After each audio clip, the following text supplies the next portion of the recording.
Hello and welcome to the Museum of Glass. Feel free to have a seat, or there's another vantage point up there. There's also blueprints to the cone all along there.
Hello and welcome to the museum.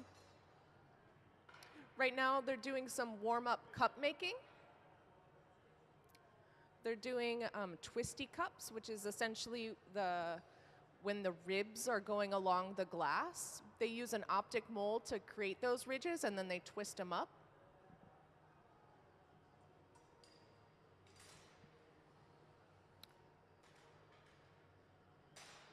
Right now they're going to go load that cup that they just made in the annealer, where it'll go from about 900 degrees to room temperature over a span of 8 hours.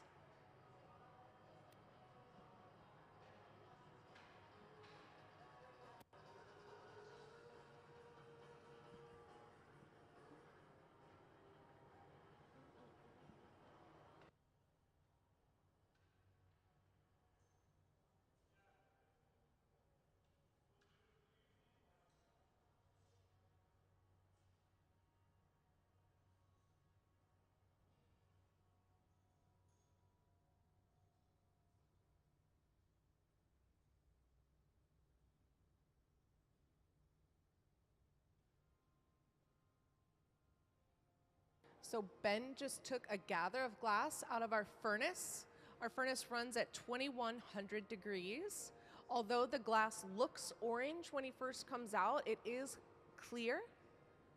It's just at such a high temperature that it's really glowing.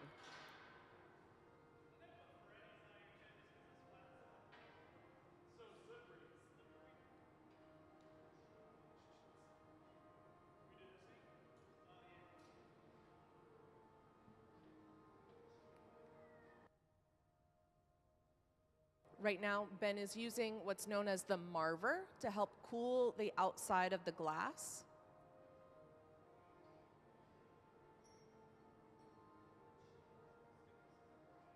Now he's blowing air into the pipe, and what happens is when the air makes contact with the glass, it begins to expand and it creates a bubble. So now he just blew glass.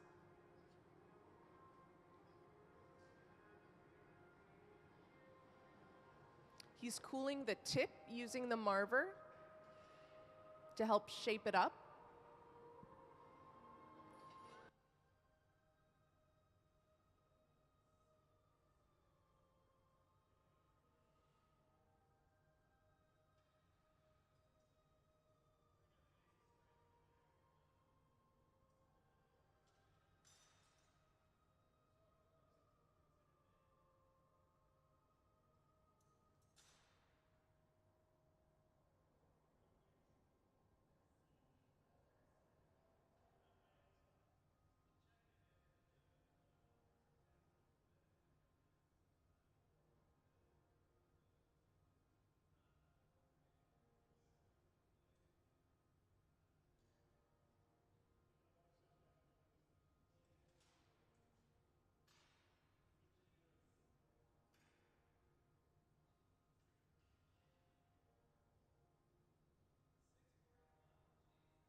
Hello and welcome to the Museum of Glass.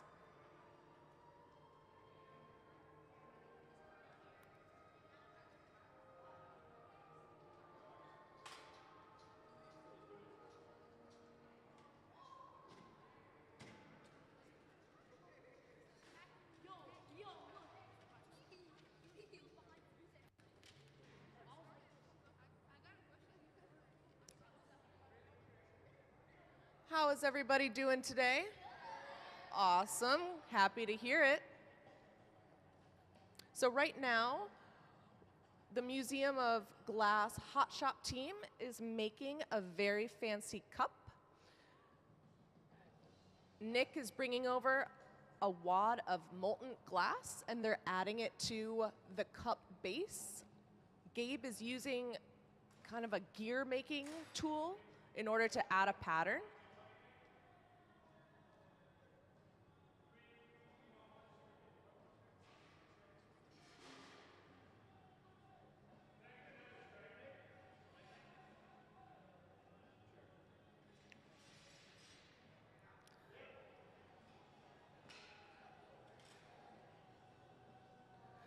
So now you can see Nick is taking a hot gather of glass outside of that furnace. That furnace runs at 2100 degrees, super duper hot. Even though the glass looks orange, it's actually clear in color. And as it cools down, it'll get closer to that clear color.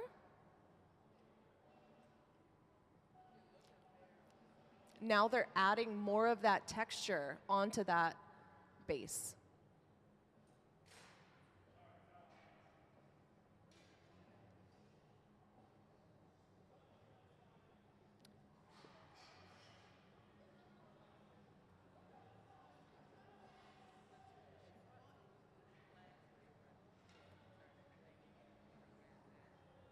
So now Nick is going to make what's known as a punty. The punty is the transfer rod. So you can see on the pipe that the glass makers are able to manipulate the backside, but they can't manipulate the front. So when they transfer the glass onto the punty, they're able to really shape the front of the glass as well. Ben is now heating the glass inside the glory hole, known as a flash, using his tweezers to line it up in the center. He's keeping it on center. Now he's cooling the neck, and just like that, the glass broke right where he wanted it to.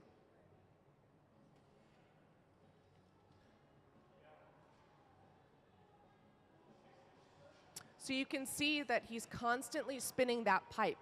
When you're making glass, you always have to be spinning the pipe, otherwise the glass will fall to the ground.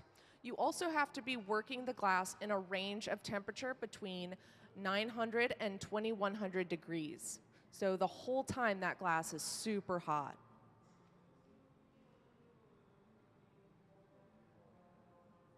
Let me know if anyone has any questions at all.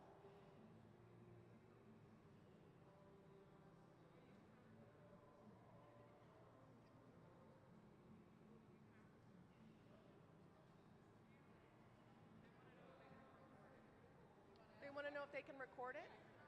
Absolutely, you can record. Feel free to take photos and videos. You have consent, yes. This is a public place, so absolutely. How is their job? So the students want to know how your job is, museum hot shop team. How is your job? It's awesome.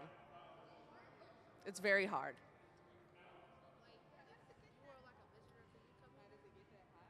If you were a visitor, like on the hot shop on the floor here? The short answer is no, but the museum does have a relationship with the Hilltop program. So there is glass blowing for middle school and high schoolers through the Hilltop program. So if that's something you're interested in, I would definitely look into that. The coconut? I don't understand. It was a tool that Miss Catherine brought to class. It almost looked like a coconut-shaped bowl where they were rolling in the glass inside of it. They just don't see that tool here today. No, we're not going to be using that tool. I've never personally seen that, but there are so many tools to make glass, it's insane.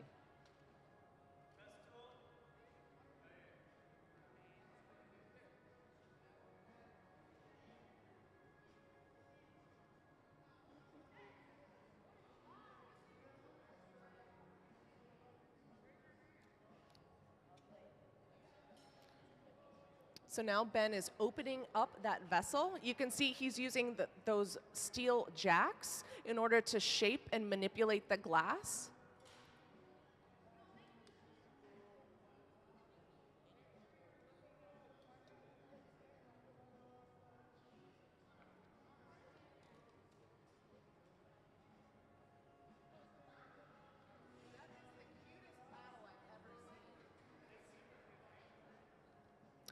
Now Gabe is using a wooden paddle in order to help keep the glass even on the top side of it.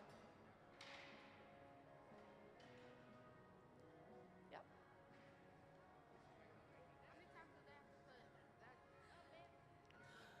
So the glass always has to be between 900 to 2100 degrees. So it's however many times it takes, you know? Like when you put the glass in the glory hole, you're making sure it doesn't get so cold that it breaks.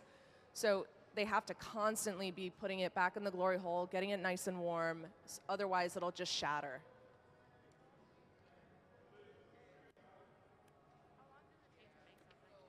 The question is, how long does it take to make something?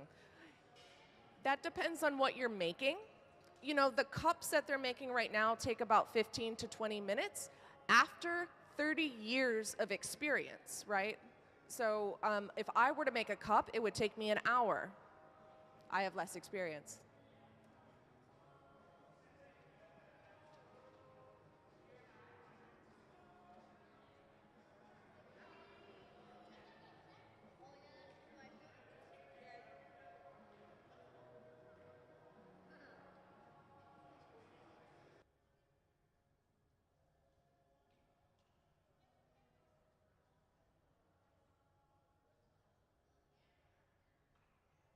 Are 5 different cameras throughout the hot shop.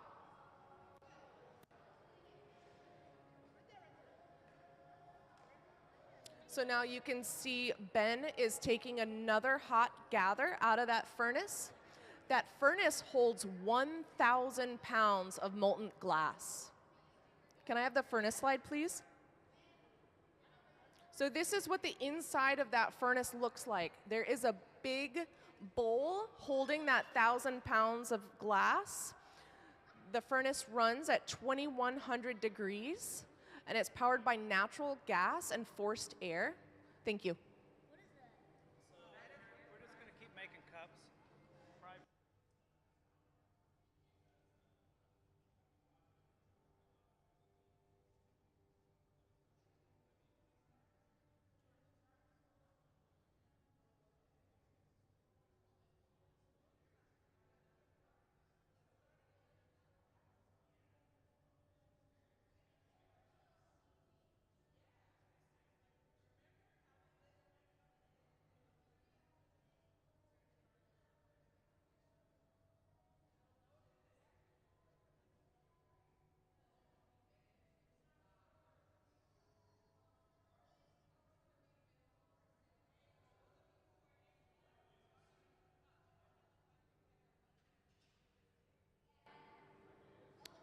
Does anyone have any other questions? They're going to begin the process of making another cup right now, so you can see the whole thing unfold.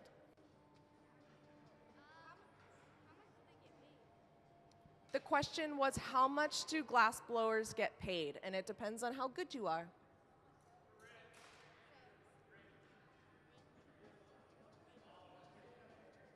Bottles?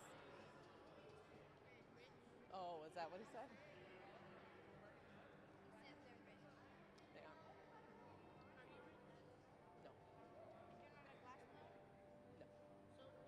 No. I'm the MC. The question is, what is an MC? So I'm part of the educational department here at the Museum of Glass, and it is my job to guide you through the process of glass making. I also am a full-time welder in Seattle.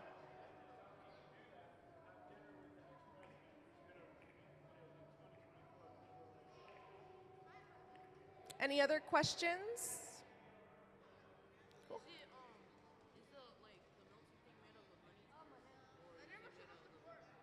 The melting thing.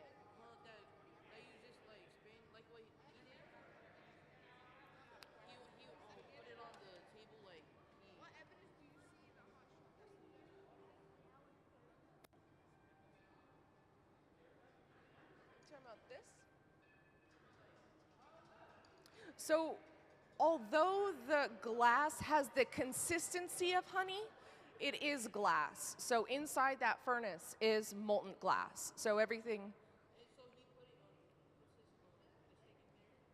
He puts the pipe inside the furnace, inside that bowl that's holding the 1,000 pounds of glass, and then he's able to do what's known as gathering. You gather glass by sticking your pipe in there, spinning it around, and pulling it out.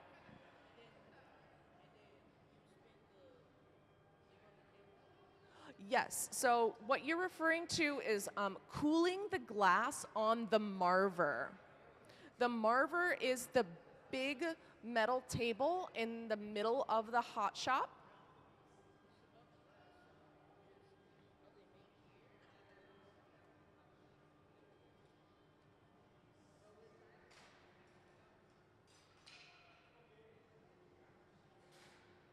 So now they're going to be taking another gather out of that furnace to make a punty.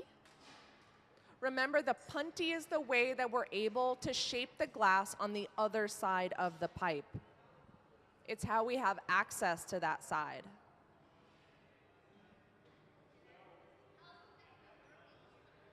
I've been working here since September. September.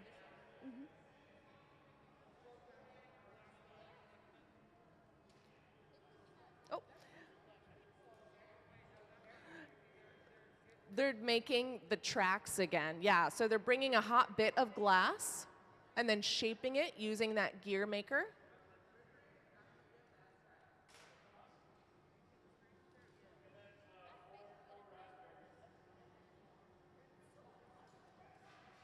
Now they're going to be bringing another hot bit of glass, and they're going to be using a stamping tool to make a raspberry texture.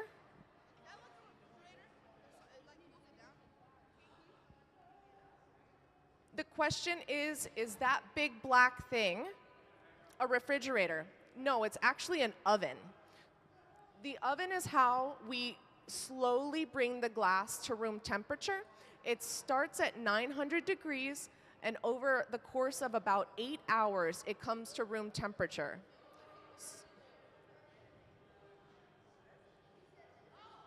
So everything that they're making on the hot shop floor today will go inside that annealer in order to get nice and cold to room temperature.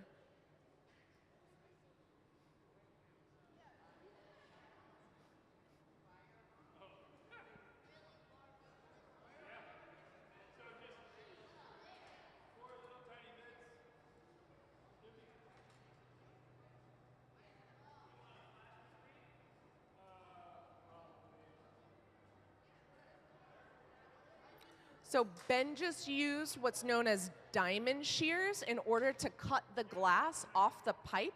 They're known as diamond shears because they have a diamond shape in the center. Each one of these blobs of glass will be a raspberry.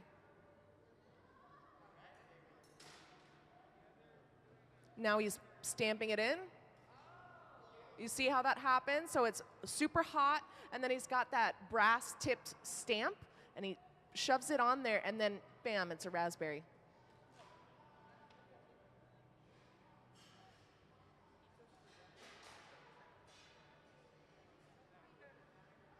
So that stamp also cools the glass enough so that the raspberry texture doesn't become lost or distorted.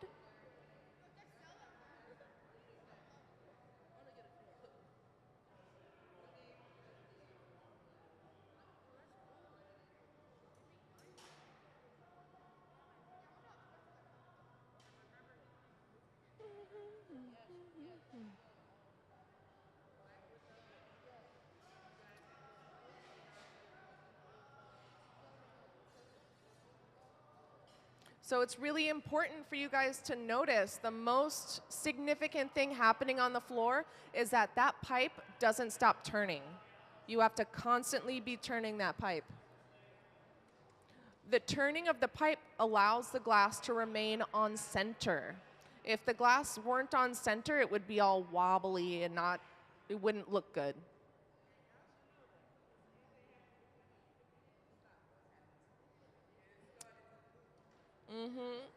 And now Nick is using the marver to shape that punty. You want a really nice point on your punty so that when you break the cup off, it's really nice and clean on the bottom.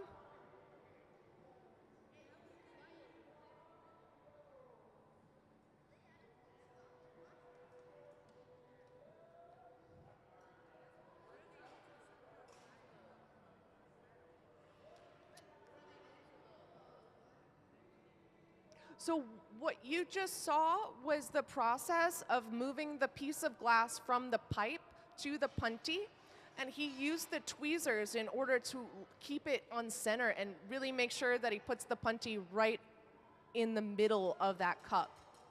Because if it's off at all, it'll be wiggling, and he won't be able to use his tools very well to shape the lip of the glass.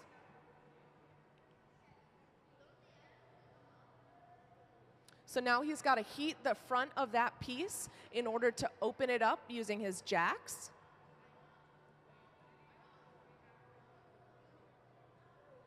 You can see Nick is ready with that paddle because Nick will actually go on the outside of the jacks and paddle it to make sure it's nice and flush and even.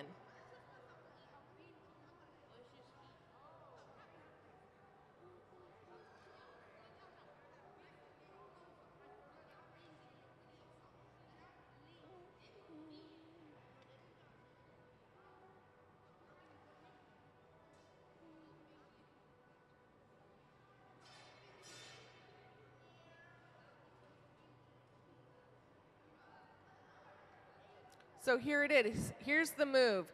The hole is starting off really small. He's pulling out the glass in order to even out the lip. So he's tweezing it, pulling it out, and then he'll turn around and cut it. And so that glass is so thin that by the time he was finished cutting it, it was solid and you could hear it thump on the ground. Now that glass on the ground will eventually shatter as it gets colder.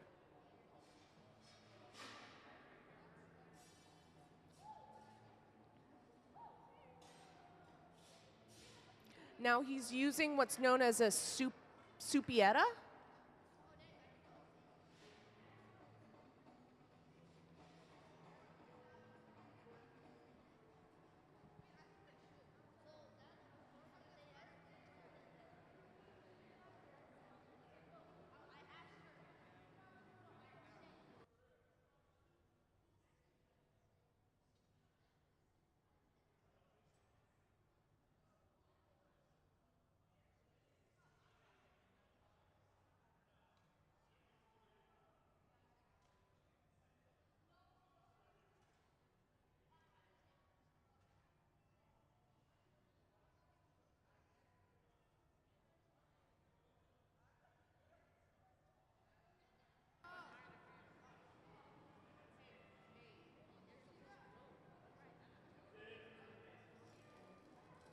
So now they're working on the very end of this cup. They'll be able to break it off here shortly.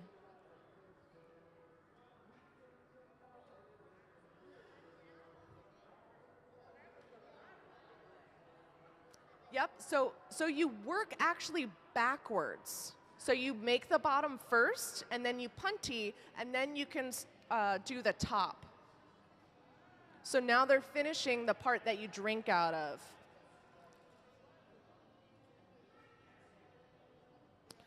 Yeah, glass is tricky that way, working from the bottom up.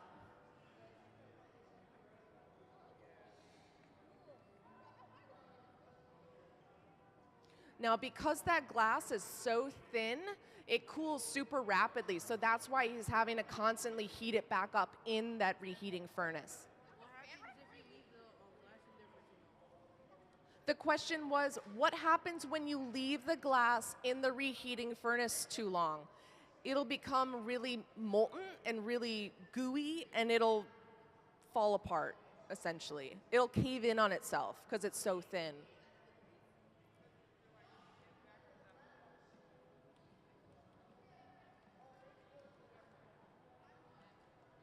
So now Nick is preheating some loading tongs that are wrapped in Kevlar to protect it from the heat. So check this out. They're using a drop of water to shock the glass, couple of little taps, and that's it. You guys watched the whole process of a cup being made. So it is customary when we finish a piece that the Hot Shop team gets a round of applause. So if we could give them a round of applause, please. Thank you. Thank you.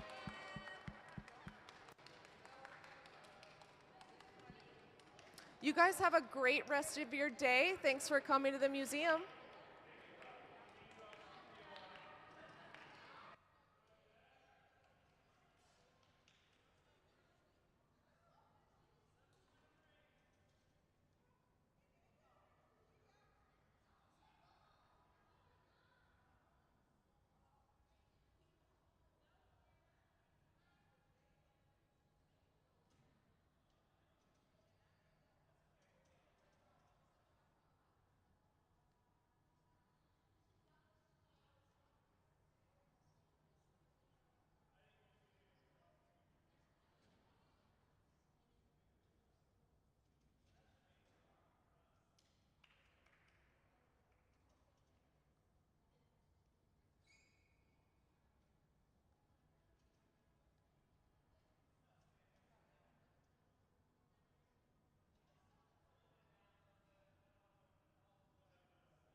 So right now, Ben is using what's known as an optic mold.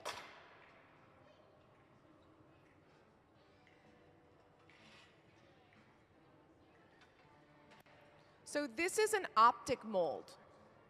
It's cast aluminum with ridges inside of it in order to help shape the glass. So you can see that the glass has all of those ridges. He used an optic mold just like this to create those ridges.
So right now, Ben is using gravity to help him shape that glass.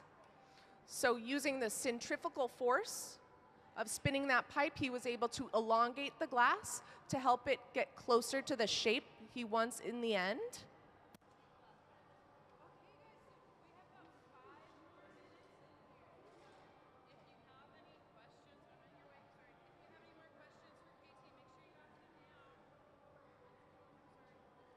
Yes, please feel free to ask any questions at all.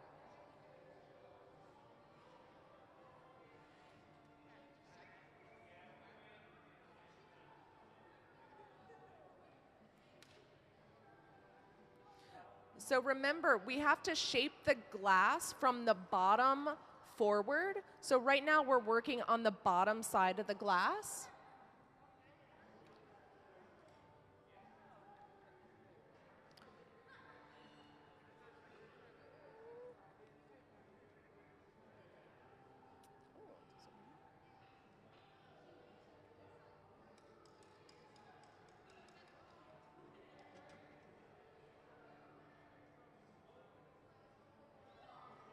You can see that glass blowing is truly a team sport, as we have 3 people on the floor doing 3 different jobs.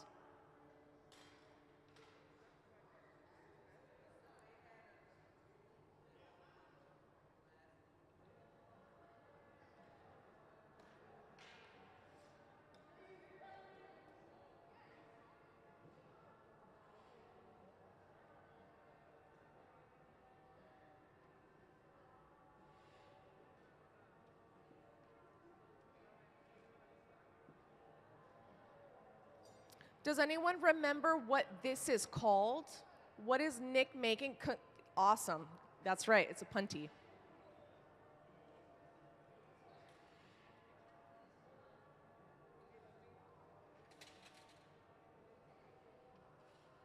So now they're aligning it up, making sure it's nice and straight on center.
Here he's tweezing the glass, getting ready to trim the cup.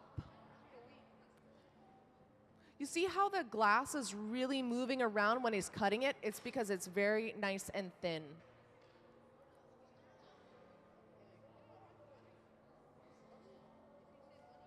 Hello, welcome to the Tacoma Museum of Glass.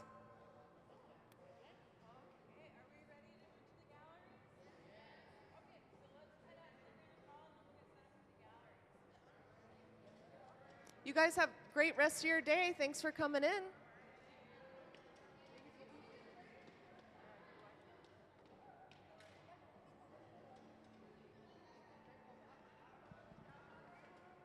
Guess what? It is only third period right now. We would not be eating.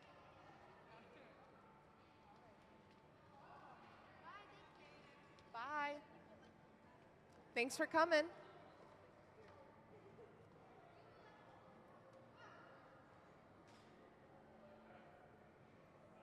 So those of you who are new to the hot shop today, we're making some cups while we wait for some glass inside of the kiln to get up to temperature.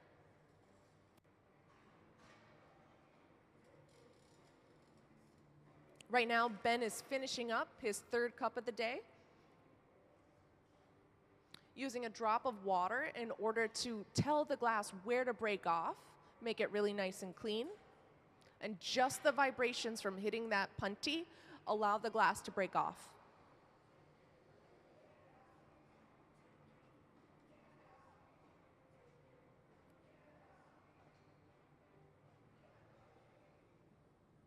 Feel free to ask me any questions you have at all. I'm here as your guide. Yeah.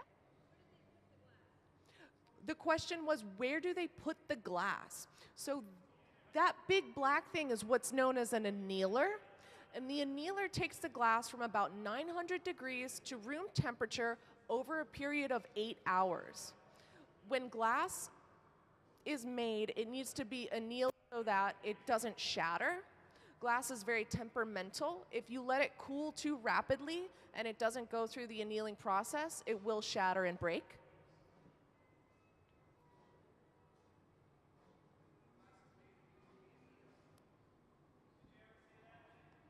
What? It said when glass is made and used to be annealed. Oh, nice. There you go. Meal tonight.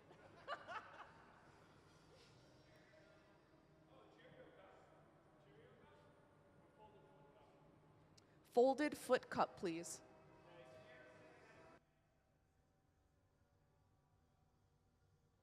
So Ben took a hot gather out of that furnace. Although the glass looks orange now, as it cools, it will become clear. He's using the marver to help cool the outside of the glass. The marver is that big steel table in the middle of the hot shop.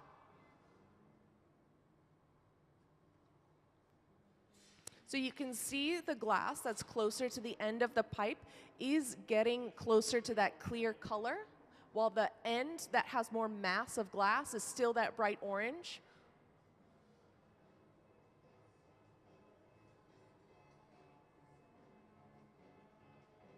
When you're making a cup, this is called gathering ice. So it's the thicker bottom at the thicker bottom of a cup so that when you put it down, it doesn't shatter. We really like nice thin cups, but the bottom needs to have a little bit more weight to it. So that's gathering ice.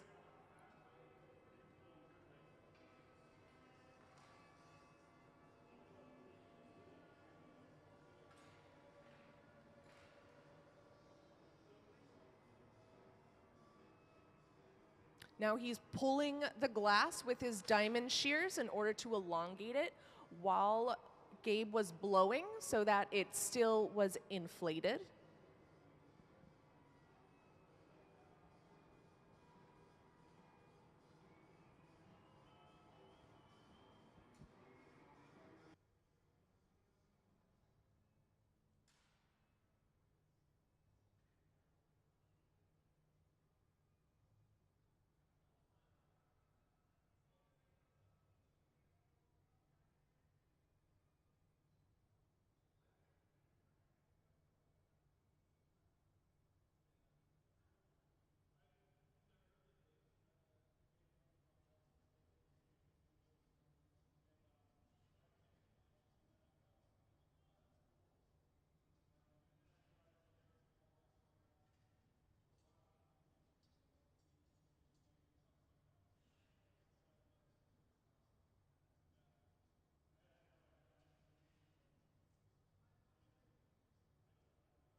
Right now, Ben is using his jacks in order to shape the glass.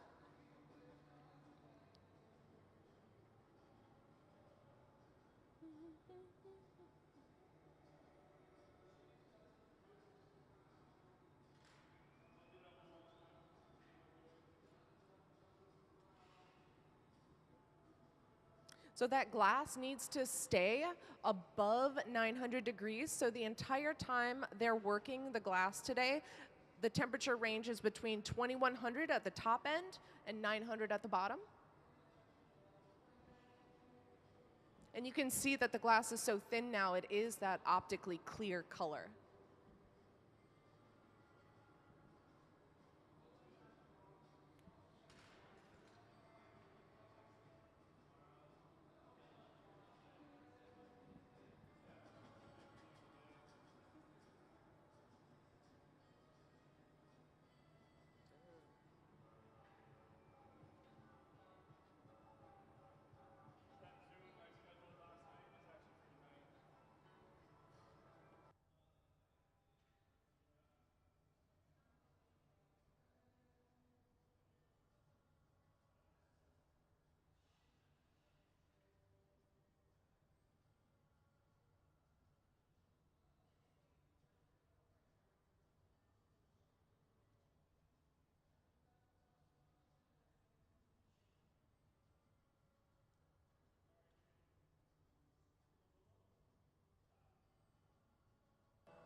You can see right now he's using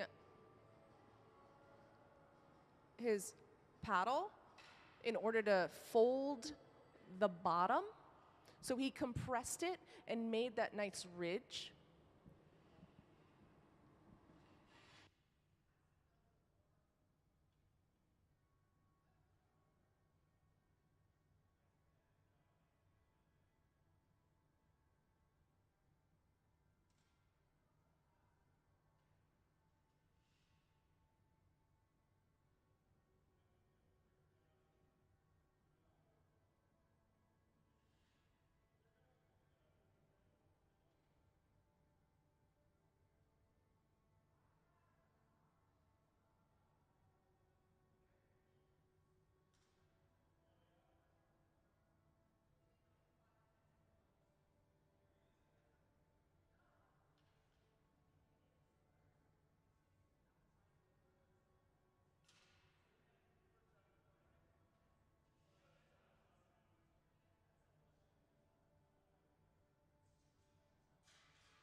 Thanks for coming to the museum. Have a good rest of your day.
Hi, welcome to the museum. Right now we're making some cups while we wait for our kiln to reach 1,000 degrees. Let me know if you have any questions at all. I am here as your personal guide for your hot shop experience.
May I have the visiting artist slides, please?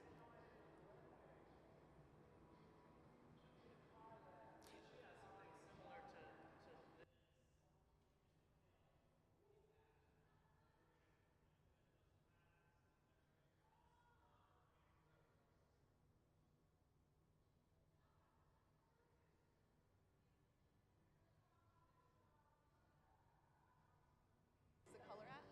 Yeah, how is the color added to the glass? On the images or on the hot shop floor?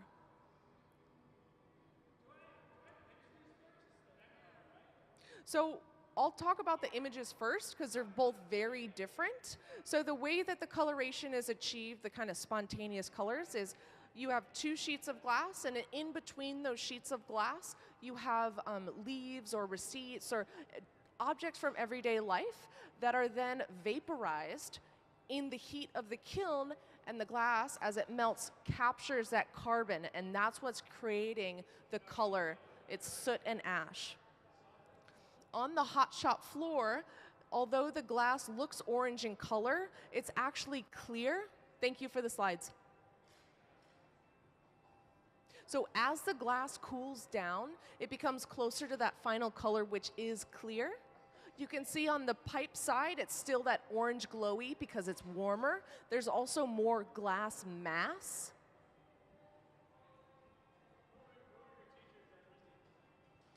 So now he's shaping the cup using the jacks. The jacks are one of the foundational tools in the hot shop. He pulled that end bit to help gather the glass, stretch it, and he'll be cutting that off.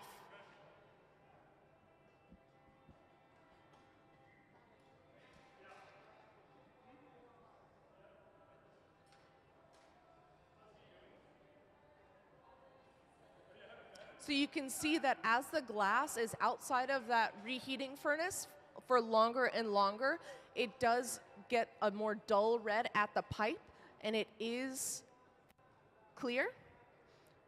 Meanwhile, that glass that came right out of that furnace, right at 2100 degrees, is that bright orange. We need that glass to be really nice and warm so that we're able to drape it. This is known as bringing a bit. It is a bit of hot glass.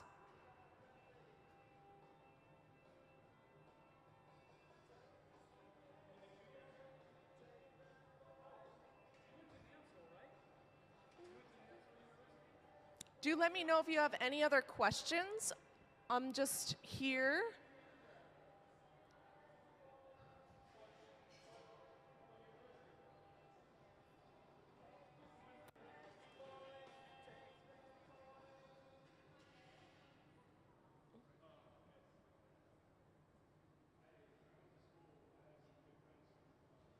So when you're making cups, you actually have to form the bottom of the cup first.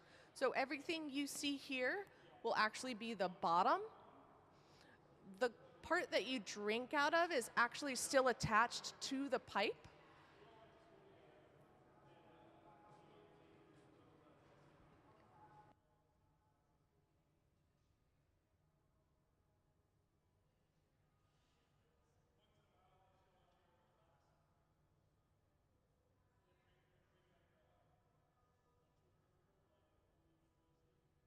So what happened there was they used those two bits of hot glass, and then he squeezed them with the tweezers in order to make circles, a circle pattern on the glass. You can see that he's constantly having to go back inside that reheating furnace. That's because the glass has to remain above 900 degrees. Otherwise, it will explode and shatter.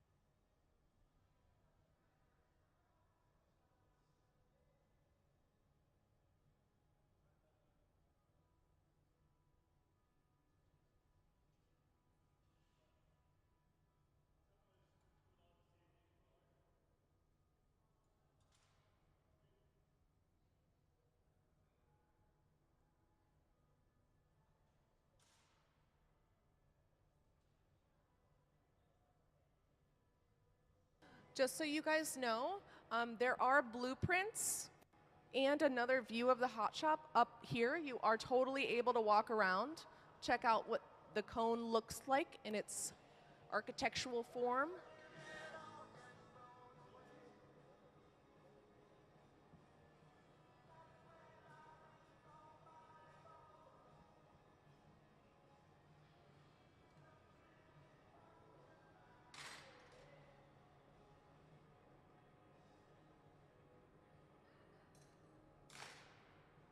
So you saw right there, the glass became so cold that he was able to just knock it right off.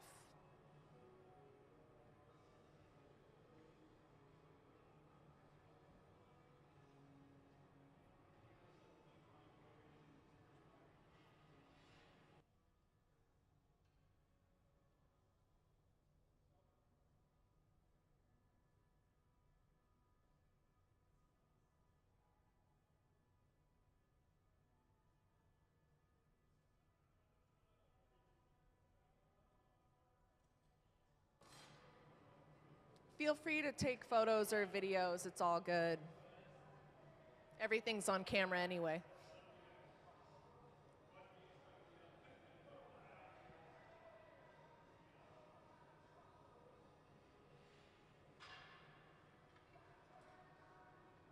Right now, Ben is putting in what's known as the jack line. It's an indentation in the glass that will allow for him to break that cup off when it is time.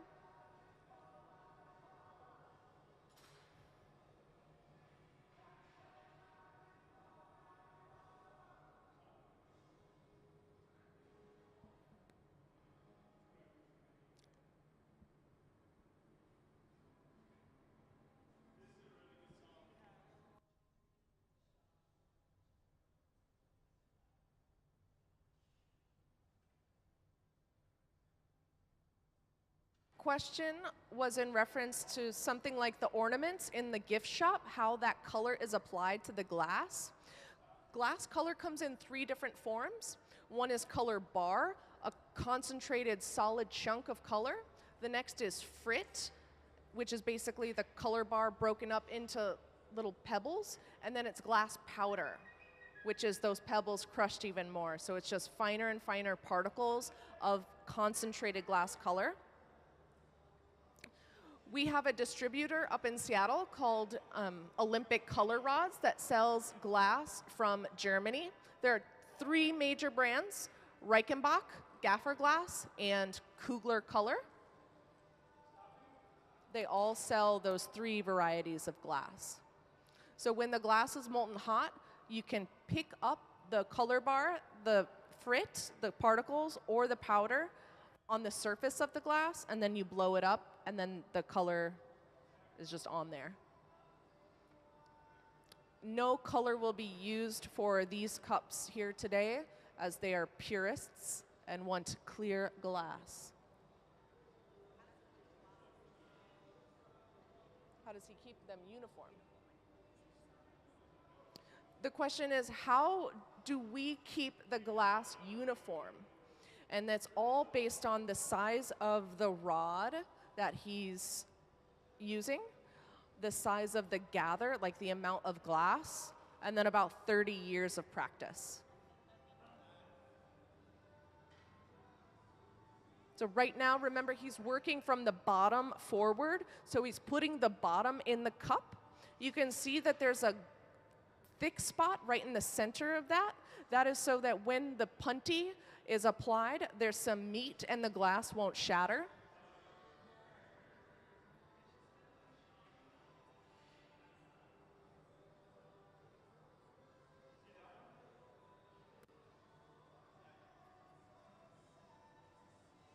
I still think the other one's my favorite. On the big lever? Yeah, but that's cool. I agree. I like the other one too. I made a goblet for Red Hot.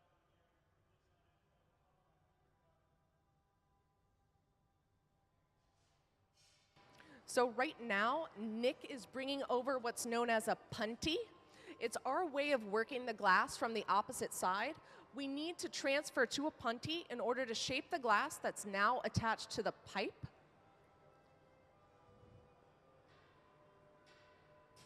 So he simply used vibrations concentrated on that jack line in order to break off that glass. And now he'll be able to make the part of the cup that you put your mouth on.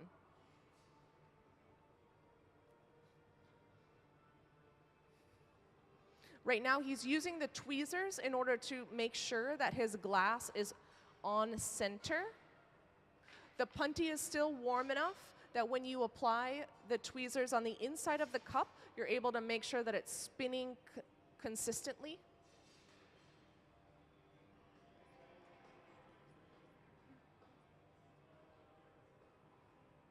So that glass is super duper thin, which is why he's having to consistently go inside that reheating furnace. If the glass drops below 900 degrees, it will shatter and break.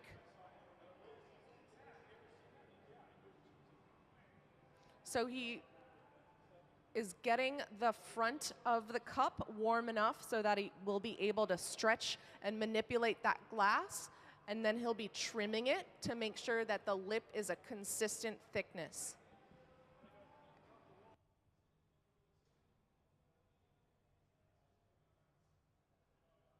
The question is, do you recycle all the broken glass? Yes, we recycle all the clear glass. As soon as color is added, we are no longer able to recycle it. When you melt all colors of glass together, it either makes blue or brown.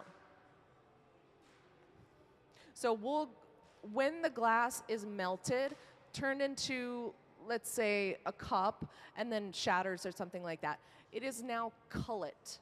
So cullet is pre-melted glass, and we're able to put batch, which is the particles of glass, and cullet, 50-50, into the furnace, remelt it, recycle it, good to go.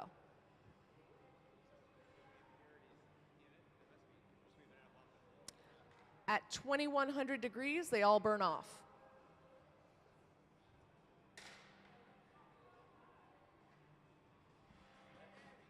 And just to be crystal clear, we also don't recycle the glass from the floor.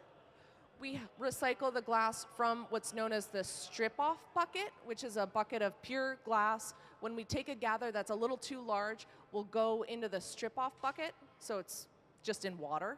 Still, that water has impurities in it as well. The reason why we don't recycle the glass on the floor is because there could be color. You can imagine that if he were to go and take a gather and there's a chunk of blue or brown in his cup, that would be a bummer.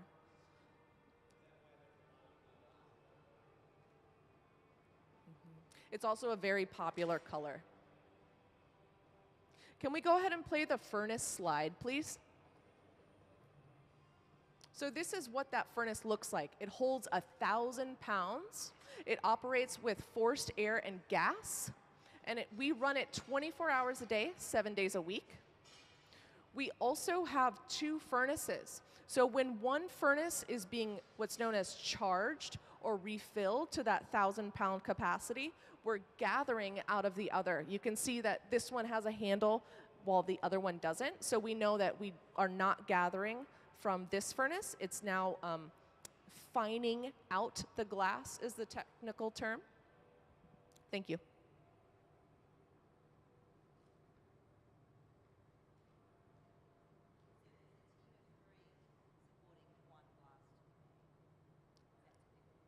Yes, so the question was a clarification on how many glass blowers it takes to make something.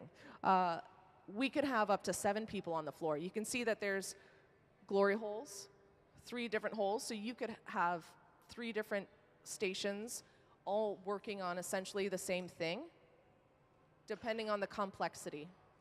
It is typical to have 1 to 2 assistants and 1 gaffer. Ben sitting at the bench, he's known as the gaffer. He's the primary glass artist.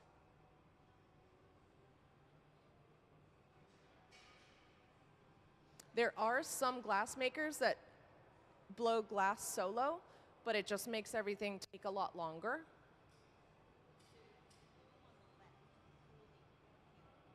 Yes. That is the annealer. So over a period of 8 hours, the glass will go from about 900 degrees to room temperature.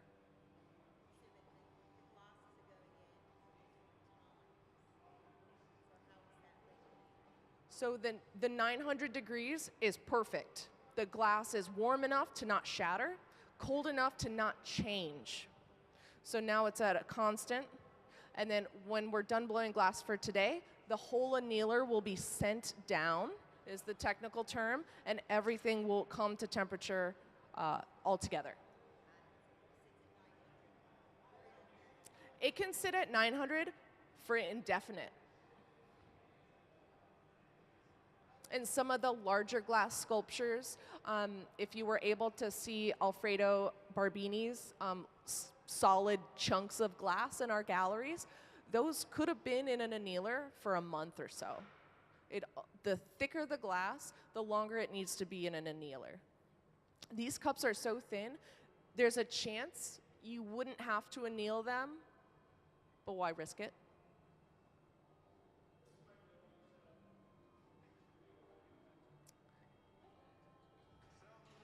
So Ben is preparing to go in what is known as an optic mold.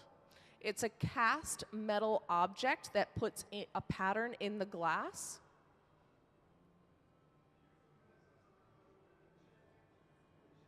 Those optic molds come in a variety of different shapes and sizes.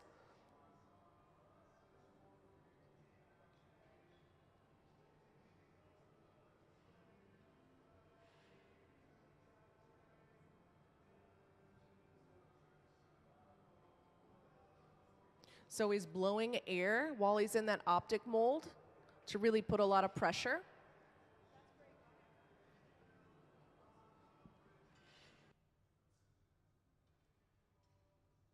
So the pattern that he picked up is known as the pineapple pattern. It looks like the bumps of a pineapple. The pineapple mold is one of several different varieties of optic molds that we have.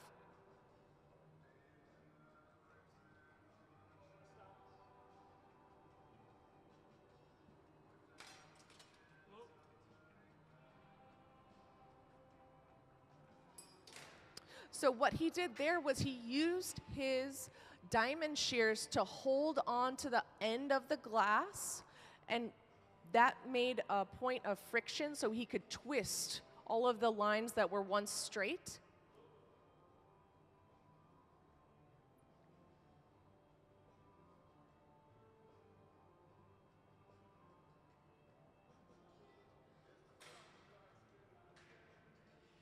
Do let me know if you have any questions at all.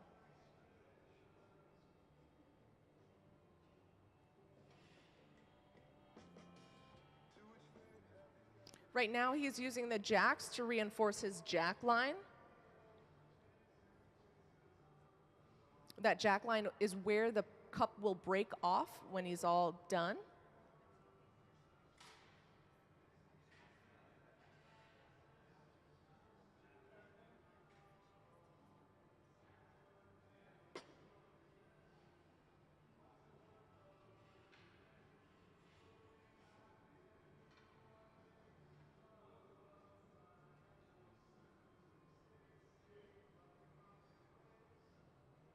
So you can see that the cup is a nice tapered form.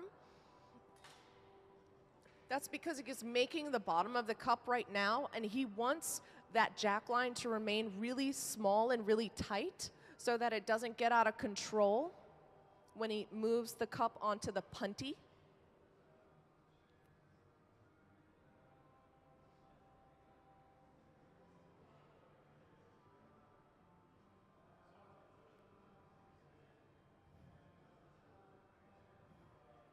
Right now they're putting the bottom in.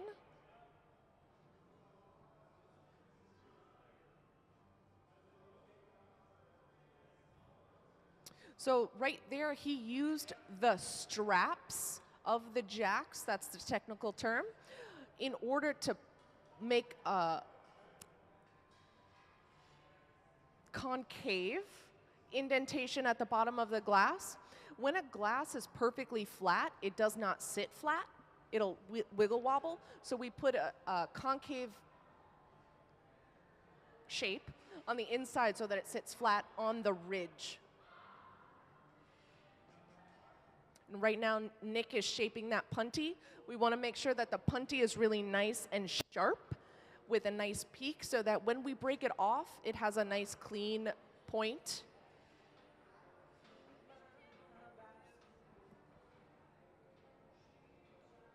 I will be right back. I'm going to get some water before our next guests come in.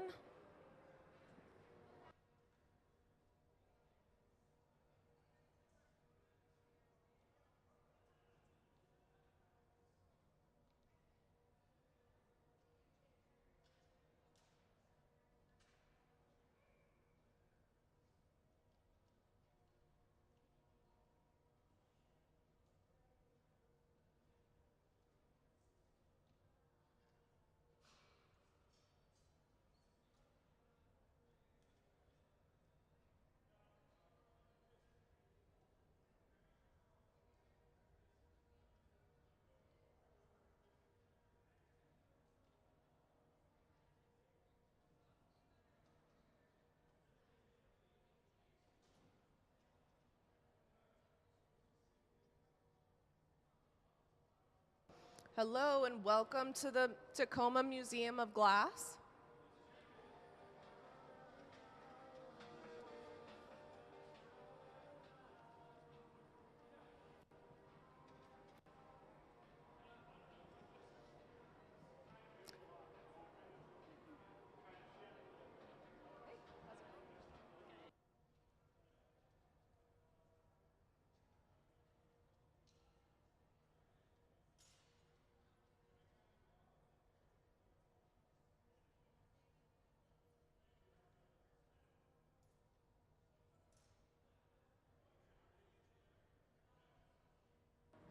So right now, you guys are witnessing Ben, our hot shop director, making cups.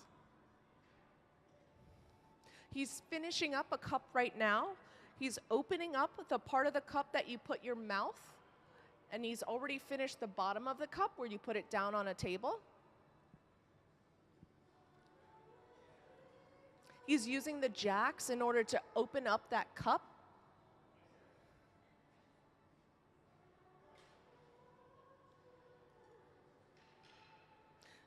Now he's using a drop of water to help the glass break exactly where he wants it to.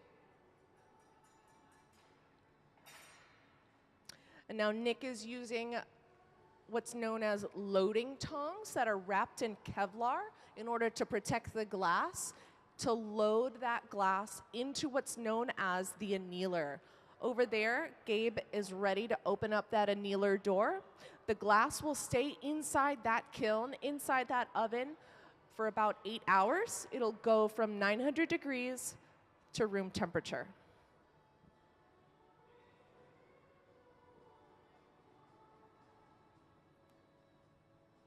Did you guys have any questions at all? No? Is this your first time seeing glass blowing? No. Well, it's exciting stuff. Did you have a question?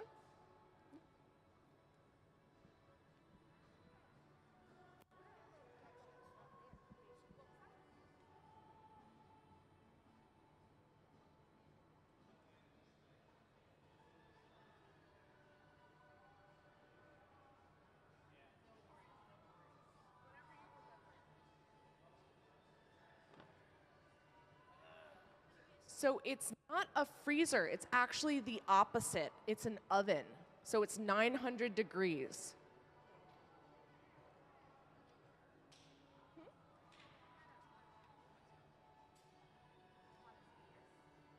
The question was, is 900 degrees as hot as Venus? And I actually do not know.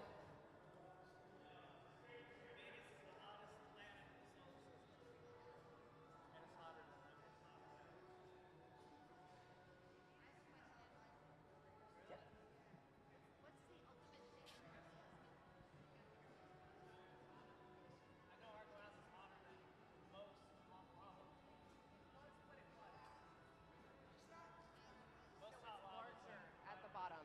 It's larger at the bottom and then more narrow at the top. Yeah. Or it could be a vase if you didn't want to drink out of it. It's dealer's choice today. So right there you can see Ben just took a hot gather of glass. That glass is 2100 degrees right now. That's why it's glowing orange, but in reality it is clear. He's letting that glass that's super duper hot chill out in the air. And now he's using what's known as the marver to shape the glass. The marver is that big steel table in the middle of the hot shop.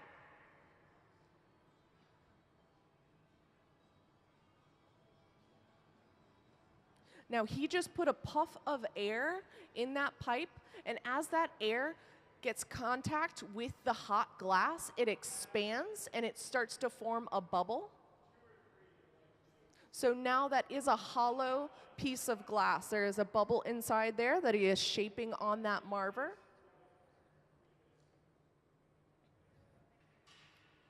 Now he's going back inside the reheating furnace so that he can get that glass higher in temperature, so he's able to manipulate it more freely.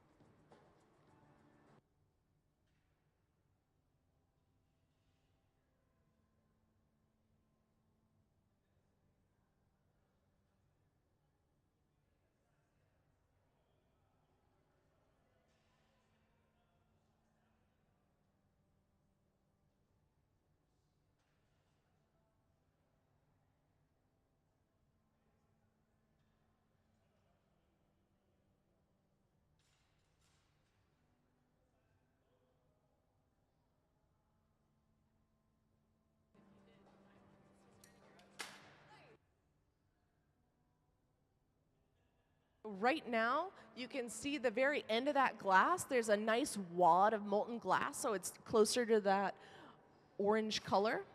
As the glass is exposed to the air, it becomes closer to that clear because it's actually decreasing rapidly to room temperature. Now remember that glass needs to stay above 900 degrees. When it goes below 900 degrees, it will shatter and break.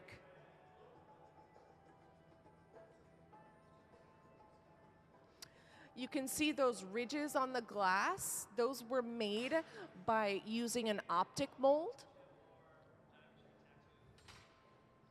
Now he's using the jacks to put in what's known as the jack line. So that really tight line right by the pipe, that is where the glass will break off. He is reheating that glass inside that reheating furnace. And I do want you to note that he never stops spinning that pipe. That is #1 rule in making glass. Always be turning. ABT.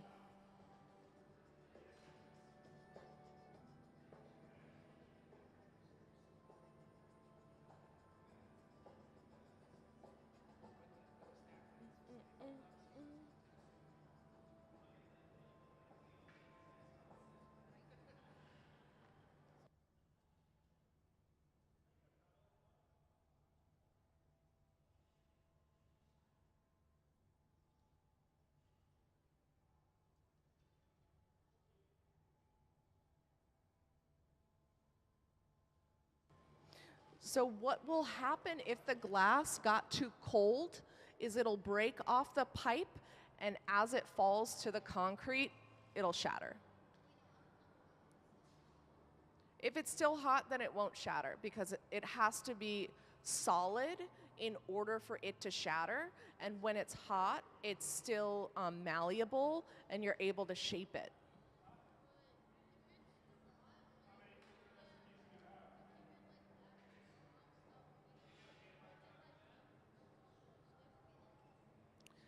If you were to just keep the glass outside of the reheating furnace without heating it back up, it would fall off the pipe because it would get too cold.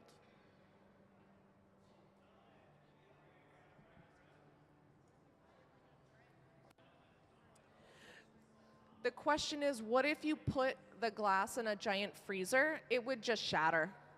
It would just shatter. Sorry. In the freezer, it would shatter. Because of the coldness.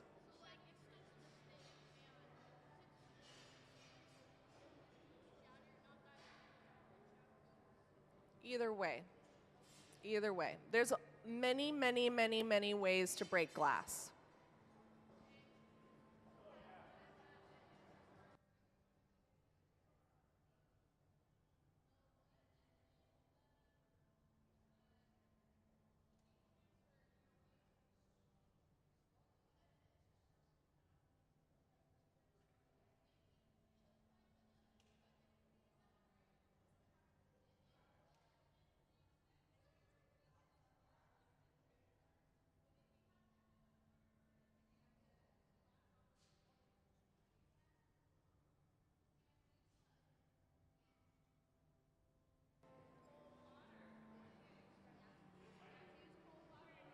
So you could see now that he's shaping the part of the glass that you put your mouth on.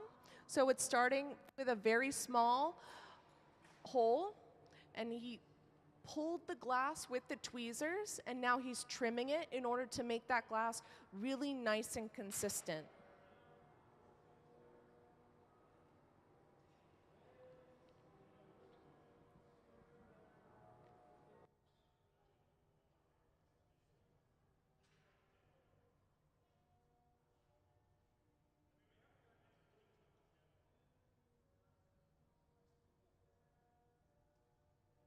So there are two questions. I'll answer them both. If you let the glass get too hot, it'll melt.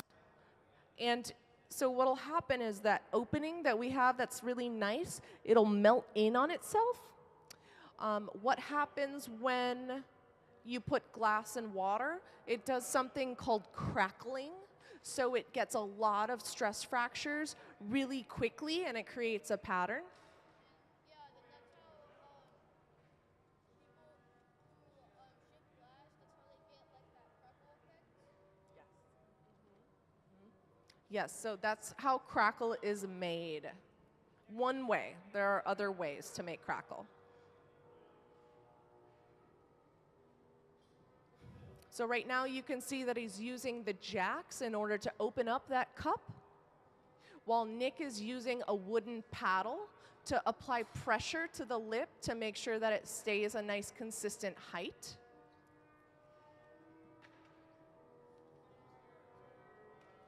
You don't have any more of those with you?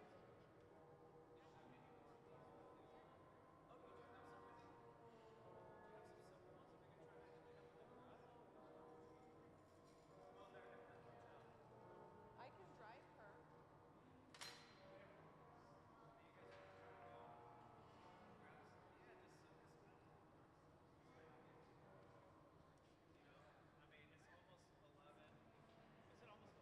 It's after 11.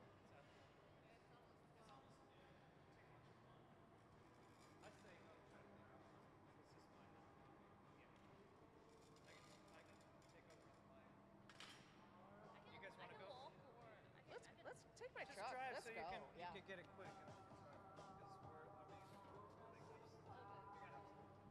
They're gonna go grab some more, Ben. I'm gonna try one in the garage.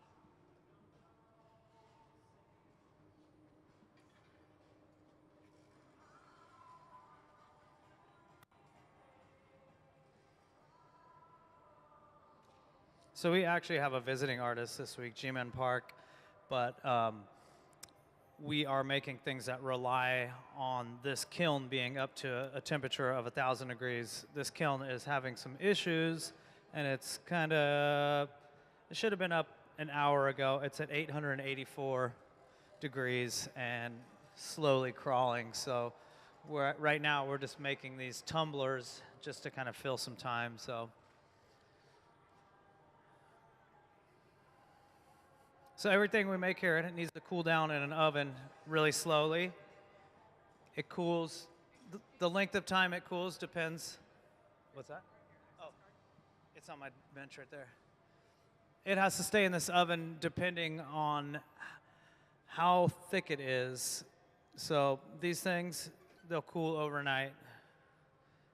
And I believe the things we're going to make for our visiting artists will cool overnight as well. So we put these into a 900 degree oven. That temperature, 900 degrees, is a temperature where the glass is solid. It's not going to move.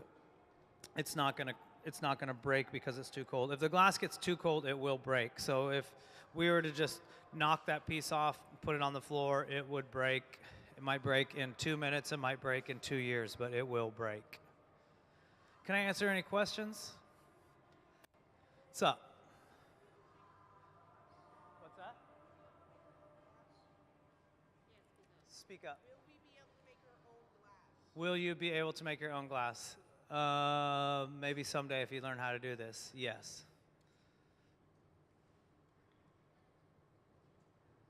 What happens if you let it cool to room temperature too fast? The question is, what happens if you let it cool to room temperature too fast? It will break.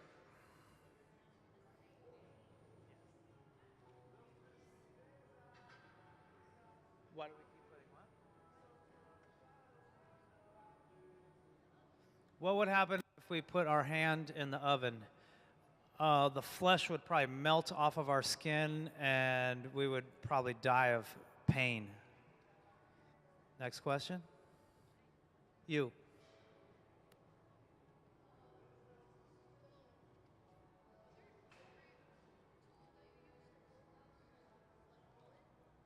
Like a what?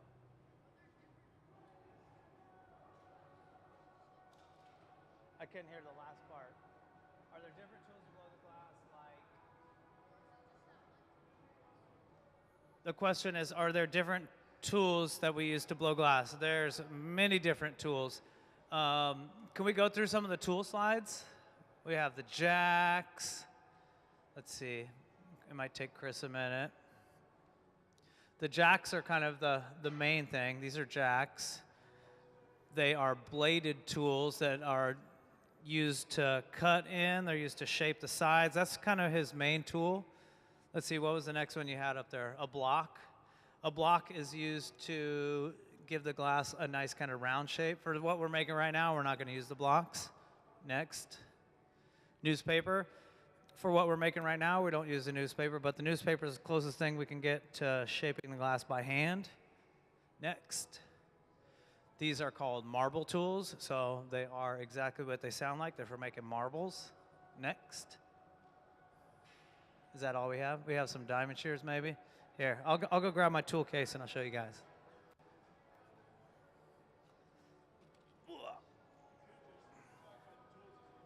I know, I don't want to though. So yeah, the tools that we're gonna use for this project right now, Ben's gonna use jacks. There's many different sizes. This is like as big as the jacks get. These are kind of a standard size. He's gonna use diamond shears. These are used for cutting the glass. They're also used for grabbing the glass. You'll see him, right now he's using tweezers. Just like the, tweezers for plucking those unwanted eyebrow hairs or whatever. He's used the tweezers on the bottom. Now he's using some straight shears. There's many different sizes of these kind of. They're just scissors. They're used for cutting the glass. How do you make marbles? How do you use the marble tool? Basically, you just roll the glass. So the most important tool that we have in glass is our hands. So whatever tool he's holding in his right hand doesn't work very well unless his left hand is doing some work. So the most important thing is keep it turning. We use gravity. Gravity's a tool. We use centrifugal force. That's a tool. So right now you can see when he was heating that, he was kind of holding it down. He's using gravity to start making that thing longer. Those are diamond shears again. He's going to use that to cut the bottom and to pull it a little bit.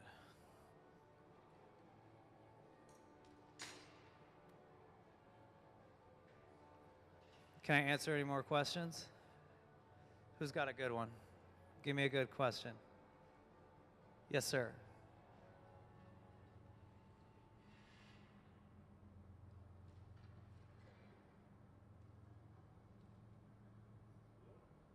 What happens if the oven gets too hot? Well, we would never let it get too hot, but if the oven did get too hot, it would probably get ruined. I'm not sure what temperature does steel melt? What temperature does steel melt?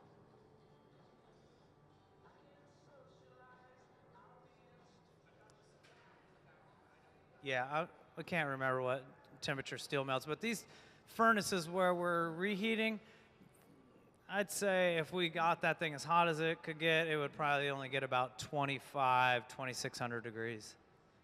Right now, we're probably running it, I would say, it's probably 2,100 degrees. So where the glass is kept molten, it's these furnaces, and those are 2125. So look at the color of that, and then look at the color of that. That one actually looks a little cooler. And that's a good way for us to gauge temperature too, is just kind of the color of it. When it starts getting around white hot, we're probably around the 2300 degree mark. What's that? Okay. Yep. I got it. So right now we're gonna kind of create a mold in essence. Nick's gonna blow a little bit. Ben's gonna shape the sides. I'm gonna shape the bottom. I'm gonna shave the sides. And my bottom. Shave my bottom.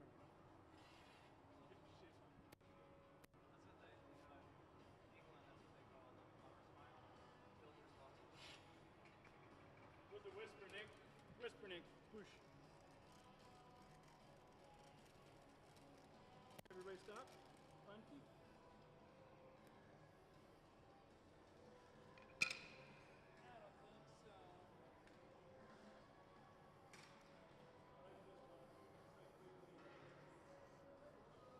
So we do a lot of different things here at the Museum of Glass. We feature visiting artists in all type of different mediums and from all over the world. Today we have a visiting artist. She's from South Korea, and these are some of her works. And we will be making some things that look similar to that, to these images, very soon. As soon as this oven gets up to about 1,000 degrees. We're at 900 degrees now.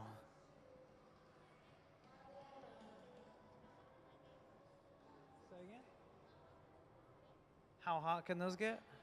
The glory holes can get about probably 22 to 2,300 degrees, I bet. So we've transferred that tumbler that we're making from a blowpipe onto what's called a punty. A punty is a solid rod that we use to transfer the piece so that we can shape the other side. So the original pipe was a hollow thing that we call a blowpipe, and now we're on a solid pipe, and we can fix that opening up. First thing he's gonna do is thin that glass out. So he's gonna pull it with the tweezers and then cut it with some shears, and that's gonna thin that lip out so it's nice and thin.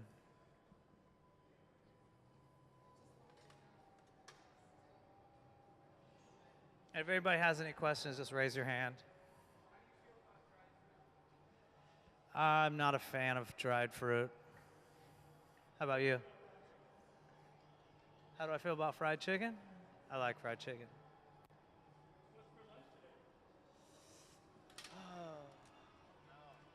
asked if you have any questions. What's my question? What? What's my question? I thought you were going to answer on the microphone. So the question was, what's for lunch today? Not really sure what's for lunch today. You got a question, dude? Speak up.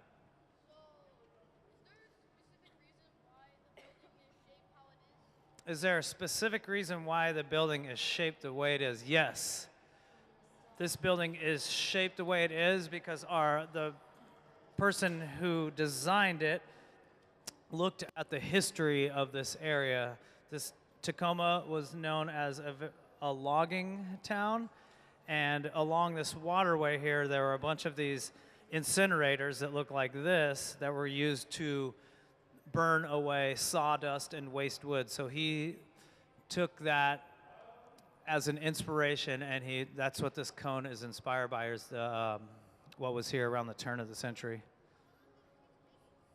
How long did it take to make the cone? Probably about a year or something. I don't know, 6 months. Question. You got a question down here?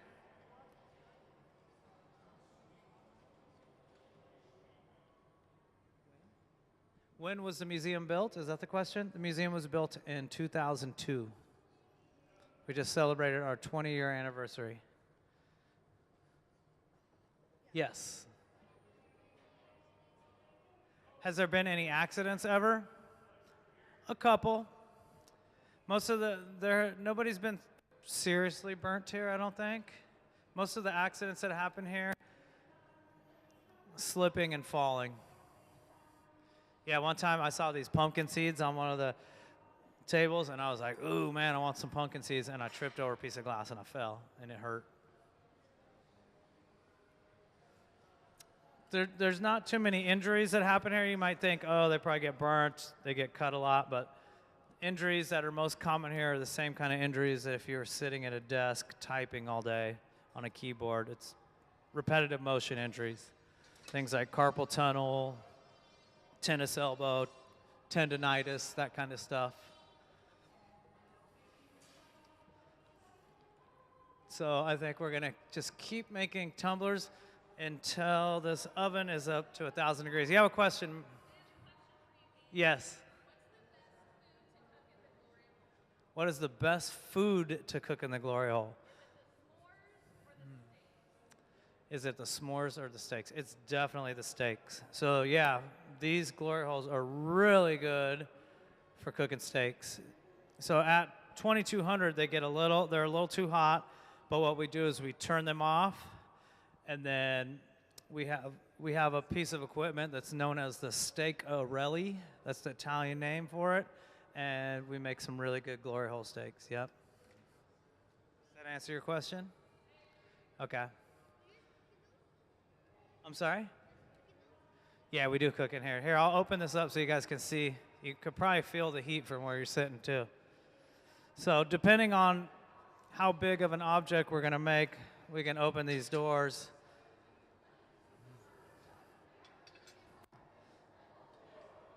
So you can see that. You'll probably see this temperature will start to go up too, maybe. It's usually at least a good 80, 85 degrees in the shop. In the summer, we're looking at temperatures more around 110, 120.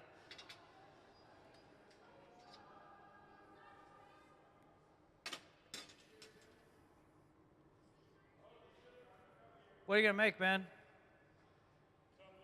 Tumbler? Ben's gonna make another tumbler. Oh, yeah. Museum was built in 2001. We opened in 2002. My bad.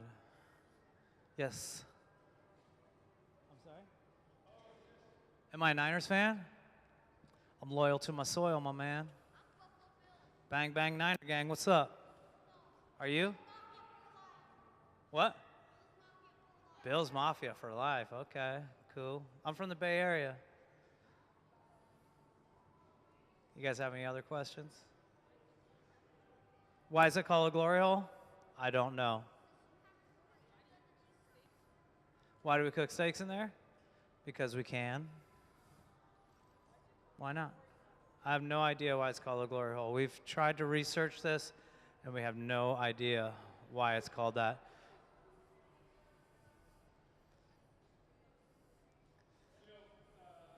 Here, I'm going to show you guys what the glass looks like when it first comes out of the furnace. It's kind of cool.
So we're gonna just keep working on these tumblers. Ben's going through his whole repertoire here.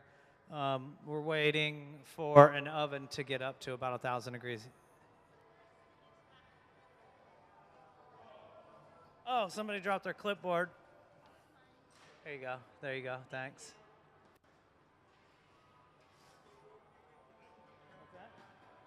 Oh, KT took our visiting artist to show her how to sew and grab some old Spanish. This oven's taking forever. I think it's doing now. So throw one in the garage while we're waiting for this thing to come up. Yeah, it's supposed to be up at 10, and we've just been making some roast. She has some like System 96 things that she's used. So they're just Jiemin Park. She's an application visiting artist. Oh, there they are. All right, so here's our visiting artist, Jiemin Park, and we have some glass that we can work with now. I'm gonna try to put one of these on a cold kiln shelf, Ben. Here, I'm gonna hand this to you. It looks like your batteries. Hi, welcome. Hi, Walt. Good. We had a little emergency.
Above 900 degrees, otherwise it will break. So as it's exposed to the air at room temperature, it's cooling down rapidly. So he's constantly having to reheat it to keep it above that breaking point.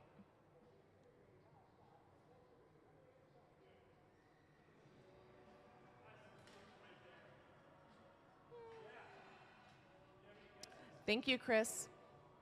So these are Jinju's slides. She's our visiting artist. Right now she is preparing glass to go inside of the kiln. All of this work was created using sheets of flat glass. That in between those sheets of flat glass, she's using detritus from everyday life, whether it be leaves, twigs, receipts at the bottom of your purse, in order to create these spontaneous colors inside that glass. Thank you.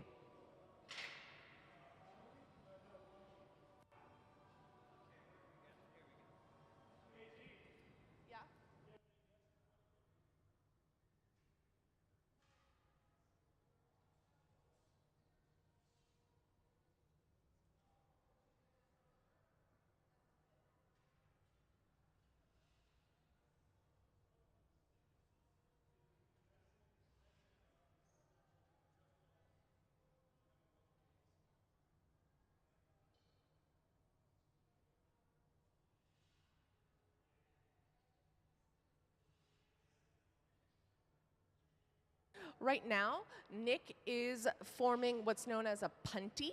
He's making it have a really nice steep cone on it so that when it's attached to the cup and broken off, it's super nice and clean. So right now, they're attaching that punty, making sure that it's nice and in line and on center is the technical term. He's using those tweezers to force that glass onto there. And now, shortly, we'll be using thermal shock to break it off. So that punty is attached to the bottom of the glass. And now we're going to make the part of the glass where your mouth goes.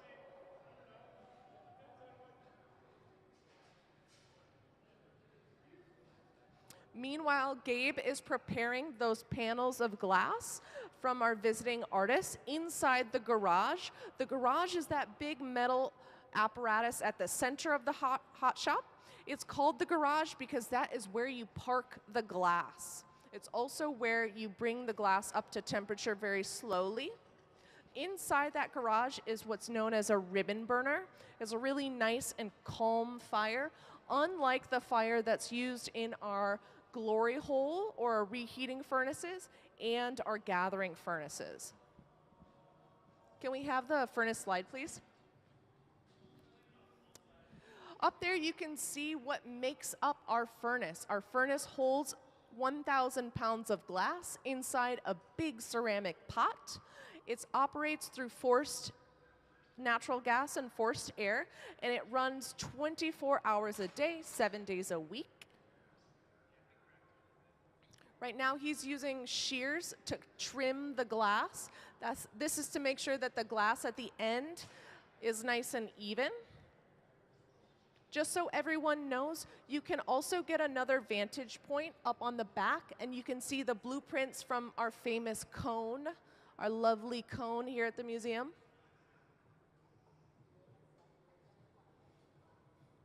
Do let me know if you have any questions at all. I am here as your hot shop guide.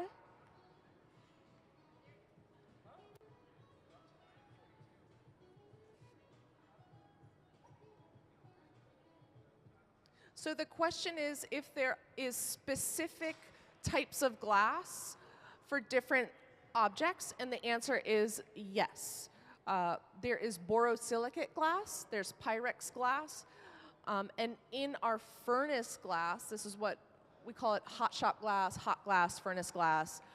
There are even more varieties in that. What makes the glasses different, and this is the most important thing, is the coefficient of expansion.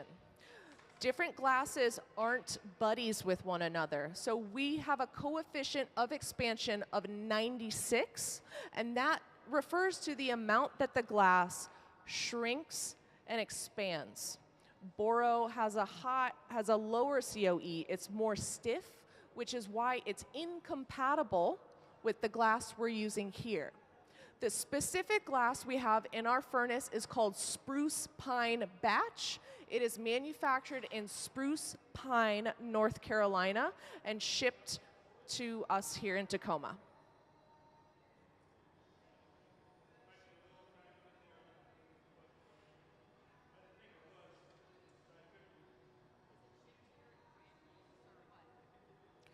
So Spruce Pine Batch is shipped in batch form, which is these bags of granules. Yeah, so it's like a powder.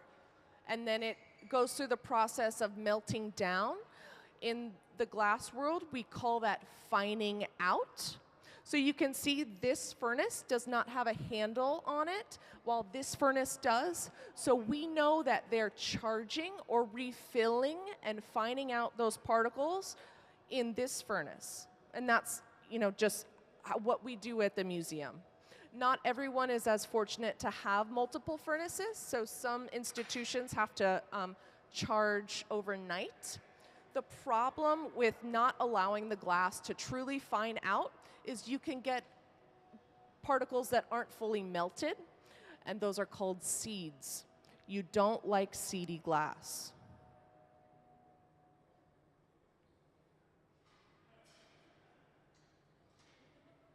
So what they did there was they just put that cup in the annealer. The annealer is a kiln or an oven that right now is staying at 900 degrees. 900 degrees is the perfect temperature for the glass to just press pause. At the end of the day, when all of the glass has been loaded, the annealer will come slowly to room temperature over 8 hours from its 900 degree point. This allows the glass to come down slowly so that it doesn't shatter or break. When glass experiences thermal shock, that is when it tends to explode or shatter, something like that.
So right now we're devising a plan.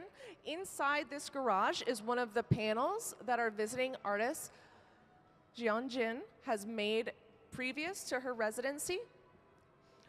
During the course of the year, the museum invites several visiting artists to come and work with the museum to make new bodies of work or to explore different avenues of bodies of work they've already started.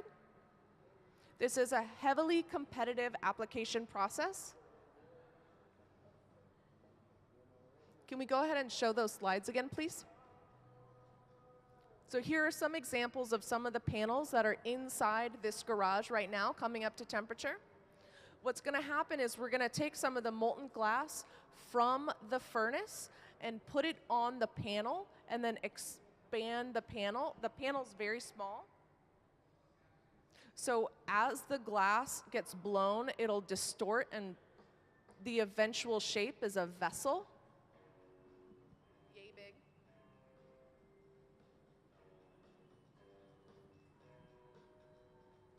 So you can see up on the slide that some of her panels have a background of black, some of them have a background of white, and some are just clear glass. What's making those colors and those spontaneous chemical reactions are things like the ink from a newsprint paper, the carbon off of a leaf or a twig. She doesn't use any artificial colors to create those patterns, only the white or black background.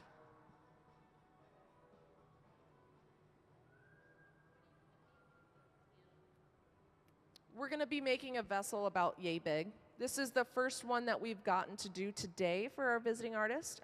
We had a kiln issue earlier.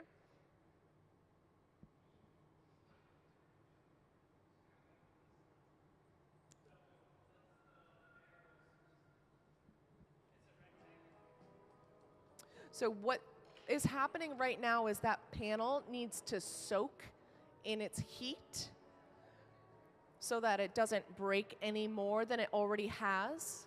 It did suffer a crack, but the team will be able to fuse that panel back together in the reheating furnace.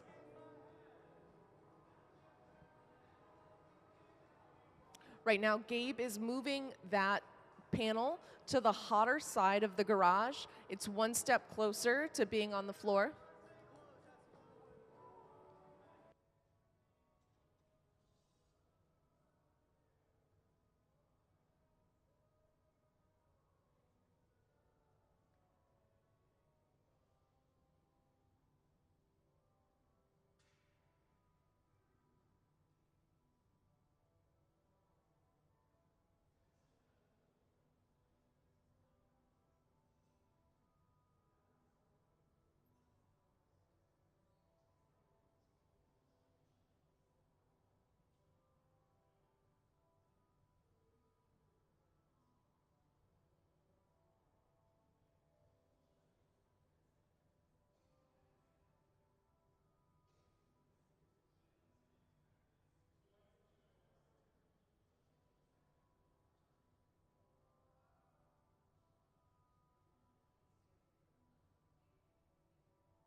So we just got the green light that that panel has been able to soak in that nice warm oven long enough to be taken out into the room temperature and not shatter.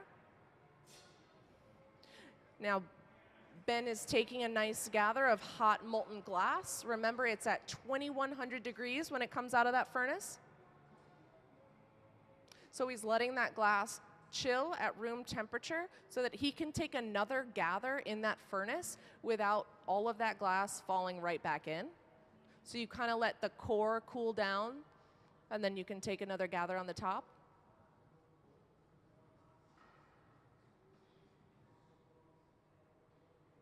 Now he's going over to the pipe cooler.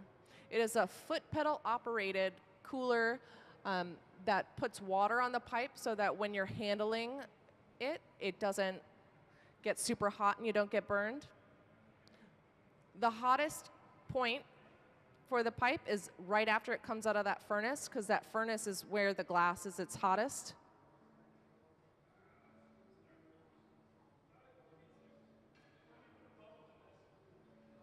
Now, Ben is using what's known as a block. It is a wooden shaping tool. You can see that he pulled that out of water. And what happens is when the wet block comes into contact with that molten glass, it creates a layer of steam in between the wooden block and the glass so that it doesn't stick.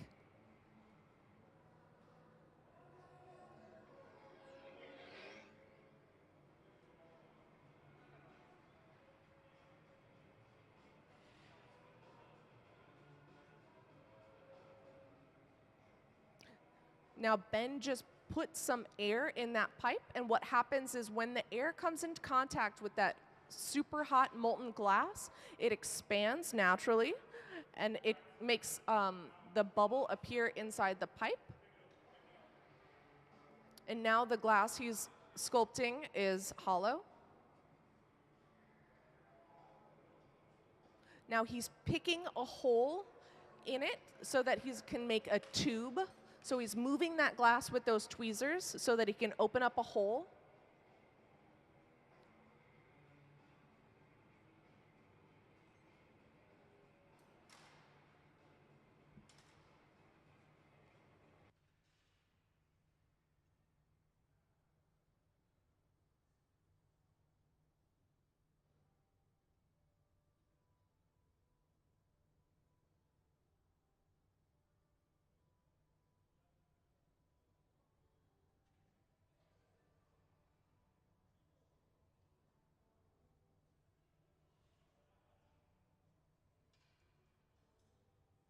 So right now, Ben is sculpting a plunger. This will be a plunger pickup. Can we show the plunger pickup slide, please? So you can see that we're going to make this bowl type shape, and then we'll use that as a plunger on the panel to pick it up.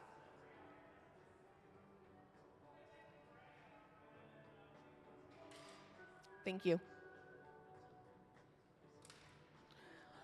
He's taking measurements using calipers so that the plunger is the correct size for the panel.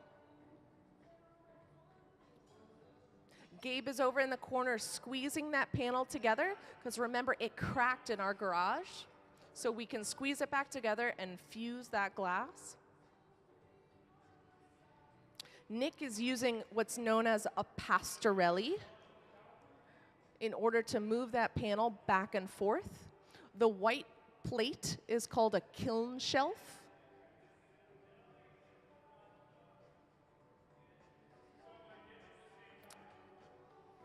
Can we have the camera in the corner, please, over by Gabe? Thank you. So you can see that he's squeezing that together, and now Ben just did what's known as a price check. He's making sure that that glass is the right size. There we go.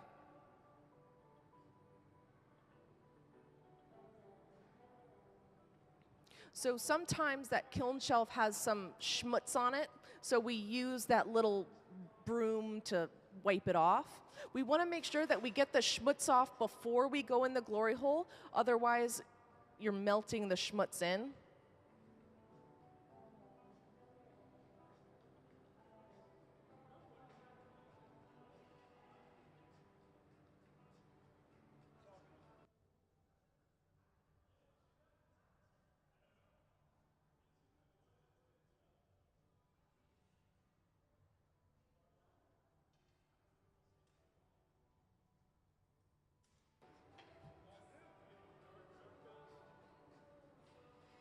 So the reason why we're able to take glass that was made in the kiln and pick it up in the hot shop is because it has that same COE, or coefficient of expansion, I was talking about before. They're both 96, so they're compatible glasses.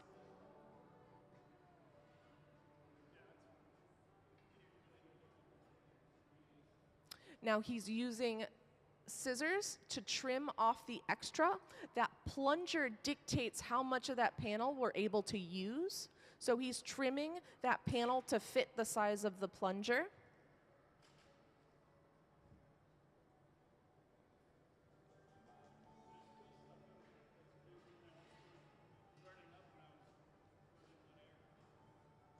That was cool.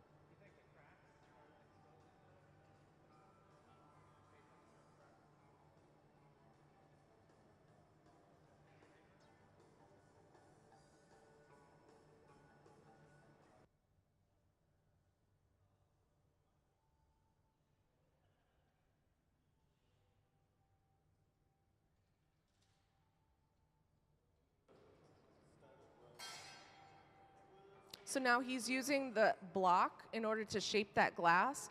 We want that glass to look like a nice football.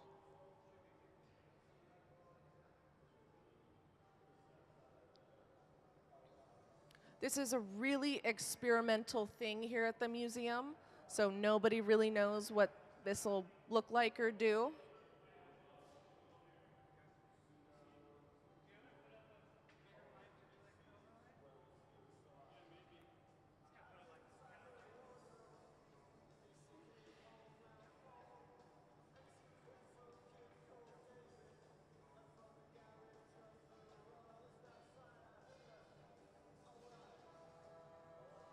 So you can clearly see the difference between the clear and the colored glass that we picked up. That panel had a base color of white.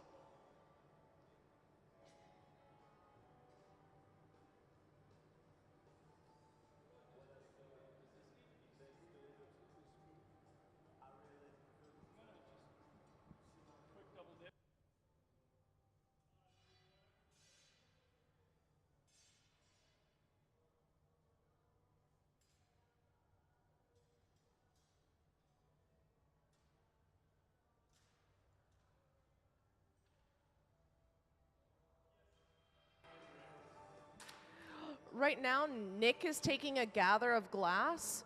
He's going to go ahead and let that cool at air temperature so it doesn't fall back into the furnace. He's going to take another gather, and he will bring this clear glass over to where our plunger and our panel have been fused together in order to add another layer of clear.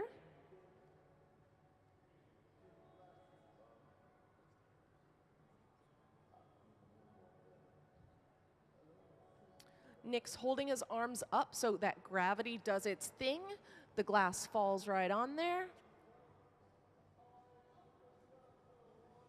And then Ben used his diamond shears to cut the glass, releasing it from the punty that it was on.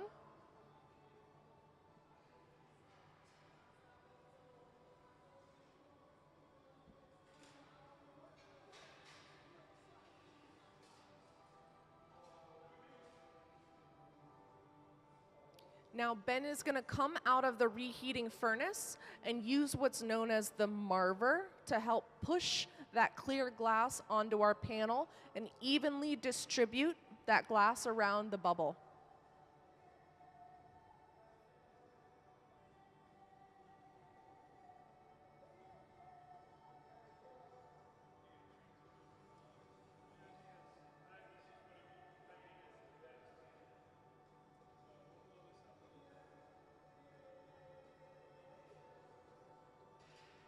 So now that panel is completely encased in clear.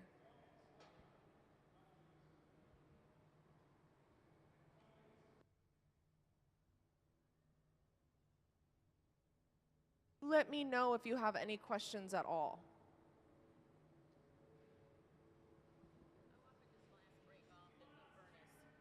The question is how often glass breaks off in the furnace. The glass doesn't break off in the furnace, it falls off in the furnace. it breaks off in the glory hole. And here at the museum, combined, they have, 70 years of experience, so not very often, but sometimes when things get really big or really freaky or really experimental, it does happen.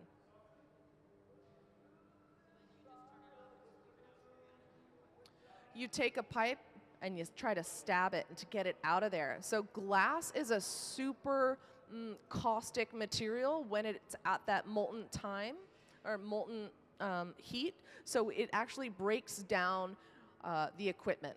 So if you were to just let the glass sit at the bottom of the glory hole, it would break down the brick, and then we'd have to fix it. And yeah. So you really just want to take a rod and stab up whatever fell and get it out of there as soon as possible.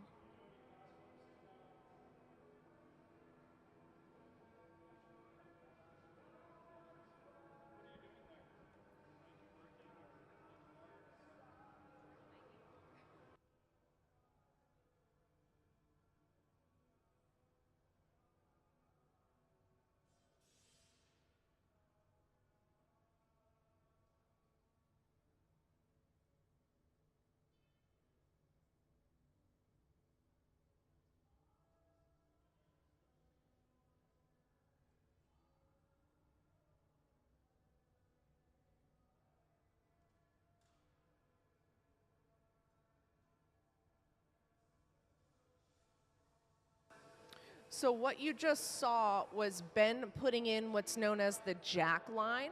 It's the point in the glass that we make so that when we go to break it off, it's nice and succinct.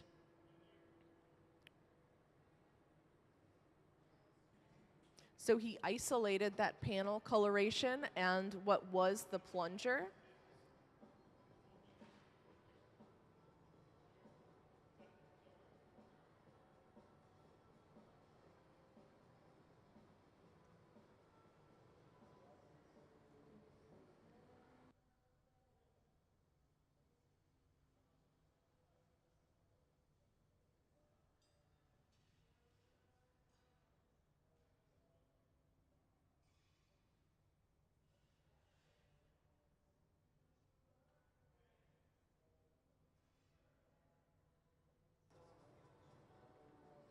So now Gabe is bringing over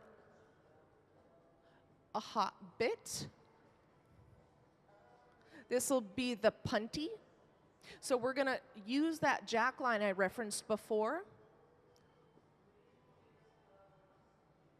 He's using a drop of water and that jack line.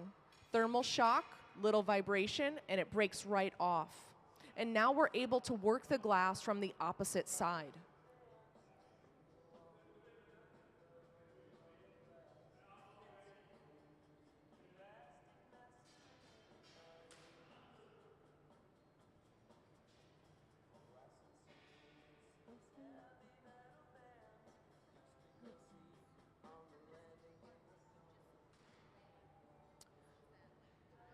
Yes. The question was, what happens to the glass that was still on the pipe? That is trash because there's color added to it. If it were just clear, it could potentially be recycled, but as soon as color is added, we can't contaminate the furnace.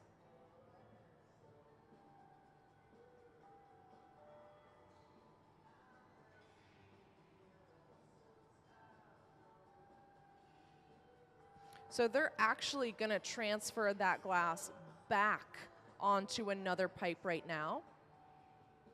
Shortly, I should say. Nick is working on a collar. We're going to be picking up that glass on the opposite side yet again. Right now, Ben is making sure that that hole doesn't close on him. All of this is in preparation to gather more glass from that furnace.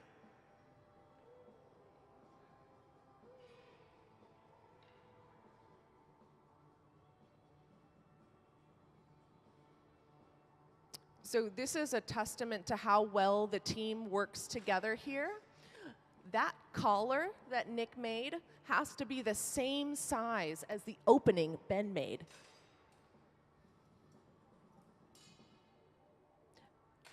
And now they just transferred it over again. And those sizes are pretty darn close. We did so that when we go to gather, we don't have any risk of that experimental glass going in that furnace. It's also safer. Glass really likes to be encased in clear, so that was how we were able to achieve that. So that we can gather more glass and make it larger.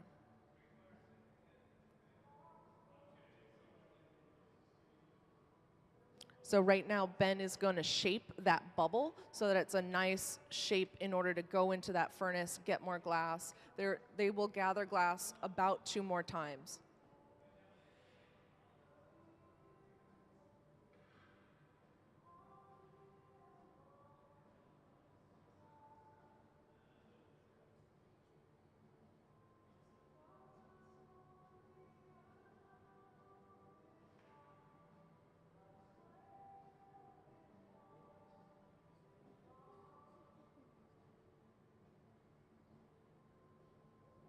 So you can see the shape is kind of a football.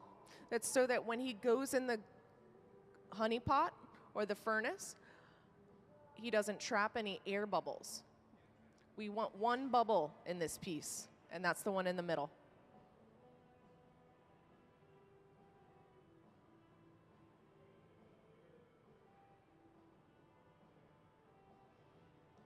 Now he's letting it cool in preparation for that next gather of glass. Notice that he can't stop turning. There's one rule in glass blowing, and that's always be turning. If he were to stop turning, the glass would slump over to one side and fall off.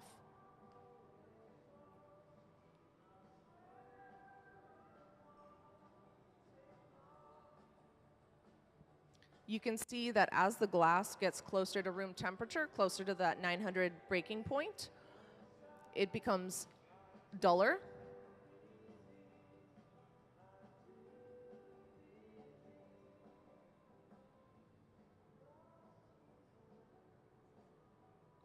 You can see that he gathered quite a bit of glass right there.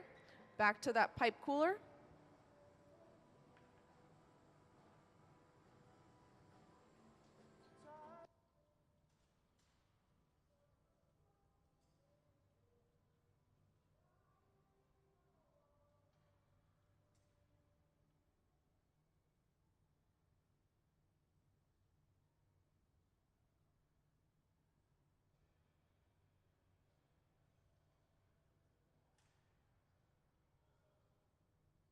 Right now, Ben is using a wet newspaper to shape the glass. This is the closest he will get to touching the glass with his bare hand.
Now we're putting that jack line in. Remember that that is where we will eventually be breaking the glass off of that pipe.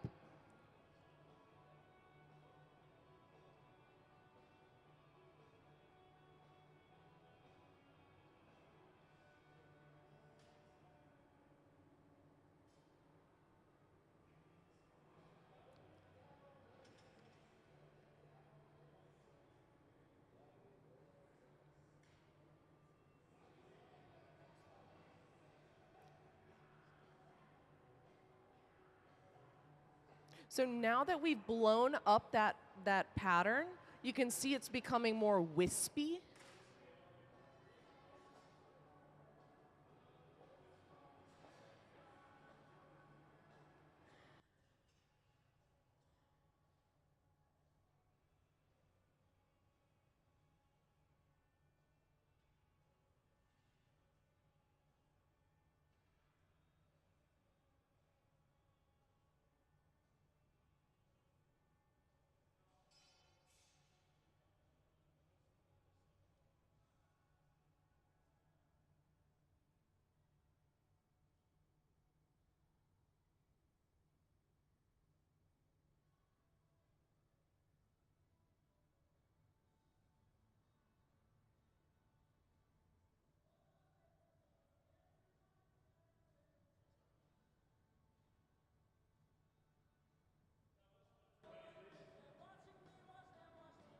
So now we're going to actually transfer the glass yet again to another punty.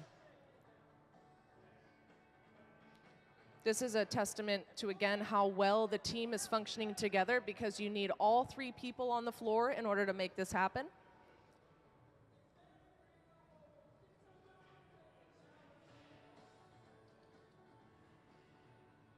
If you haven't had a chance to check out our galleries, please do. We have an awesome collection of work that explores the relationship between Pilchuck Glass School and Tacoma Museum of Glass, called What Are You Looking At? The head gaffer, hot shop director in the center, helped curate that show. We also have another show called, that is a donation of glass from Hutchhausen. That's Alfredo Barbini's works. It's super thick, super playful glass.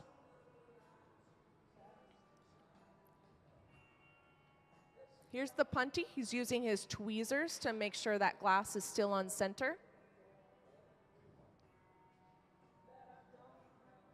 Now he's putting a jack line in the punty, so when we're finally finished transferring back and forth, it breaks off nicely for the kiln. Now we're using a drop of water to create thermal shock, where we want the glass to break there. Vibrations travel up the punty, and it breaks right off.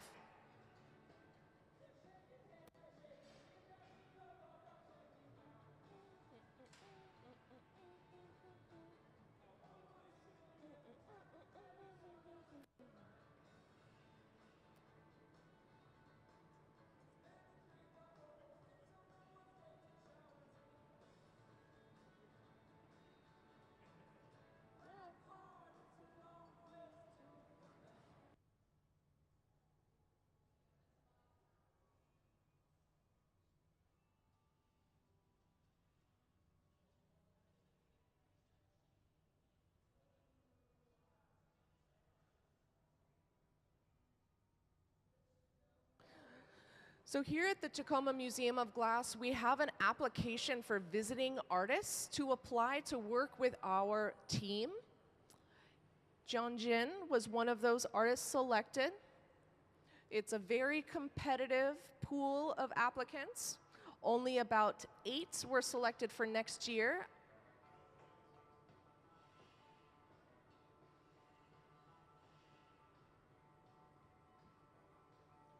So you can see that lip is the hottest point, so it's nice and glowing.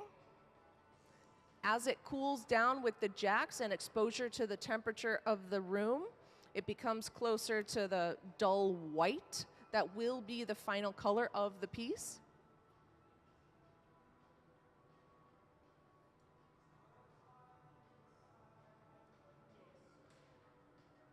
It's a nice marble effect. I'm really into it.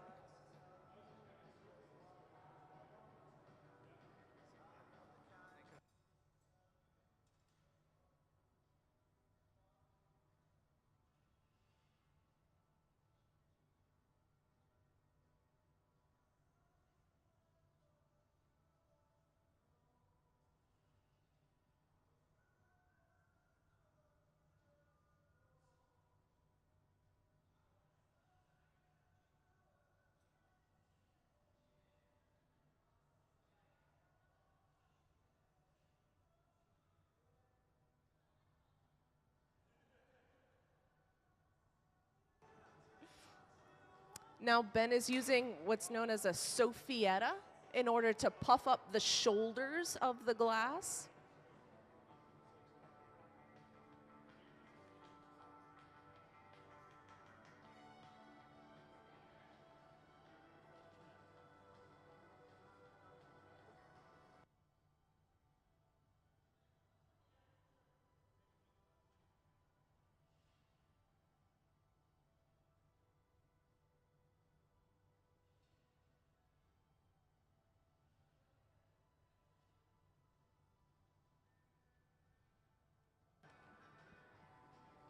Now we're using a combination of the paddle and the jacks in order to open up this vessel.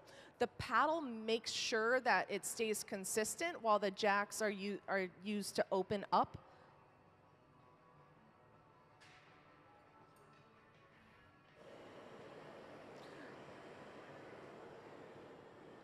Now we're using the fluffy torch because the piece is nearing completion.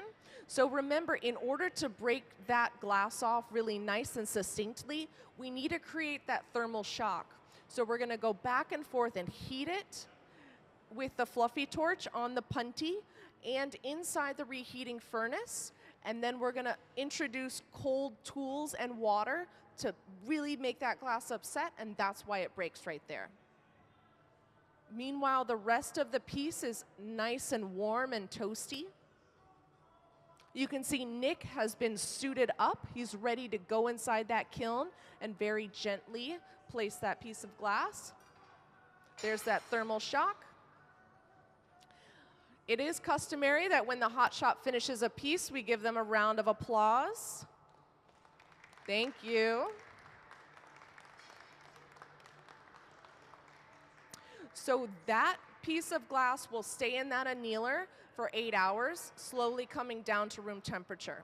So all the glass we made today, the cups this morning, and all of Jiemin's glass will all come down together.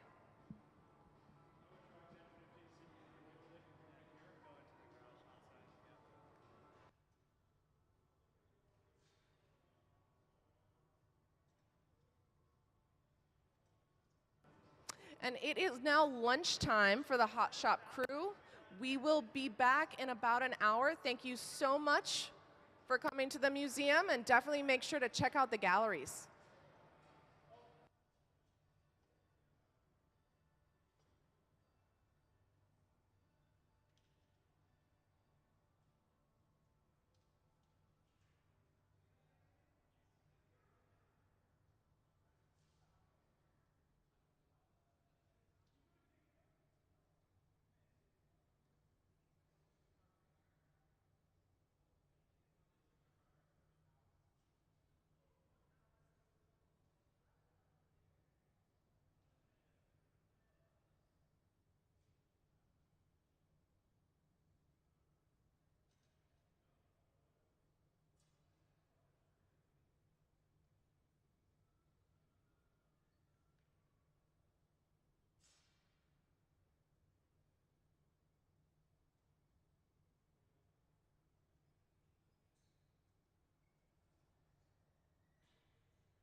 Hi, welcome to the museum.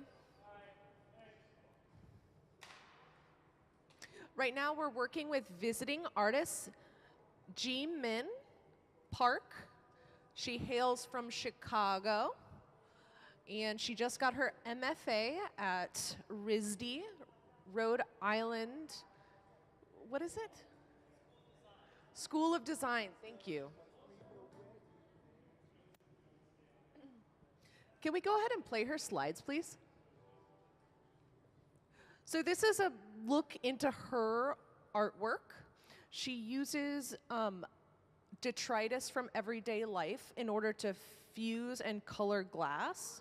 So these pieces of glass have a black background, and what she does is she layers pieces of glass inside the kiln, and in between those pieces of glass are leaves, twigs, receipts from the bottom of your purse, just things that are often disregarded. And she's using that to manipulate and color the glass itself. So some of them have white backgrounds, some of them have black backgrounds, and some of them are just clear. Thanks, Chris. At the hot shop, in the middle of the hot shop, we have Ben, who has picked up one of those panels that she's meticulously created. And we're getting ready to gather more glass on top of it and then form it into a vessel.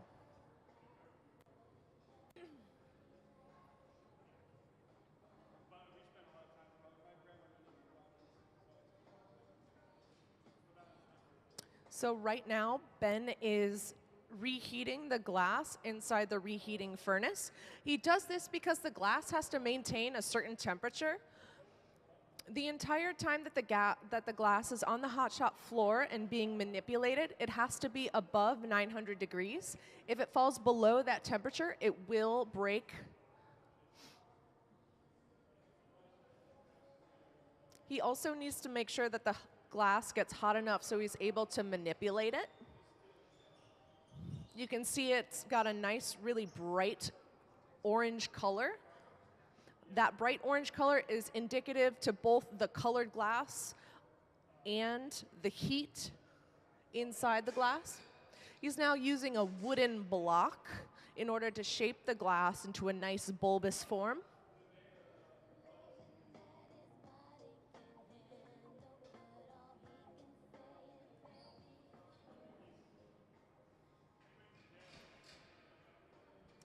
Please let me know if you have any questions at all. Otherwise, I will just talk you through the process. I am your guide for today's hot shop journey.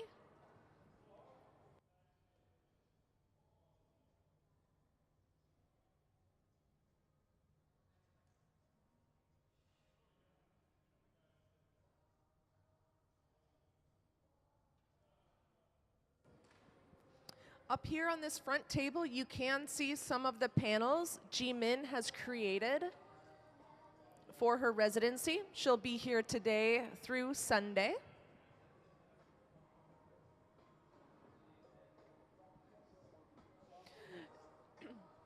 Right now, Ben is isolating that colored glass from the clear glass he used to pick up the panel. Right now, Gabe is gathering in the furnace in order to make a punty.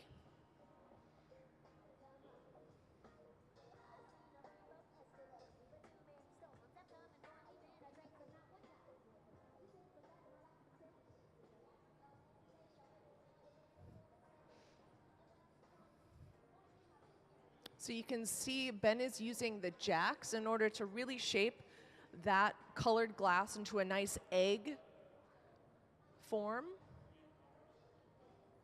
We're going to be losing all of that clear glass that's still attached to the pipe because we don't need it.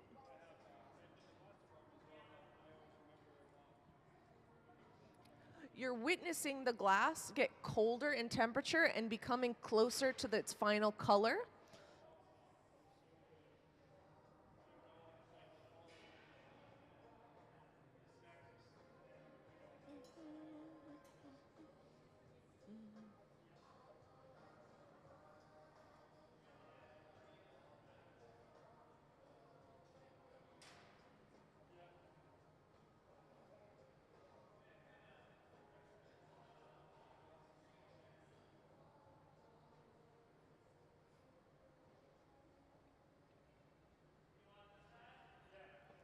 So Nick is gathering more glass out of that furnace. When he comes out, you'll see it's a really nice bright color.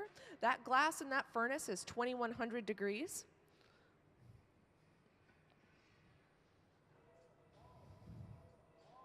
Now, Gabe has shaped the glass on this punty to a nice cone so that when we break it off the punty, it has a nice clean break-off point.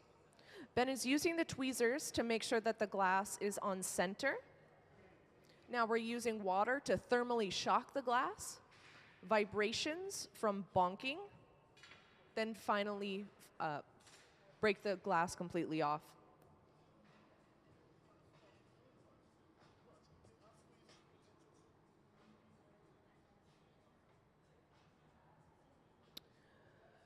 Nick is over in the corner making what's known as a collar.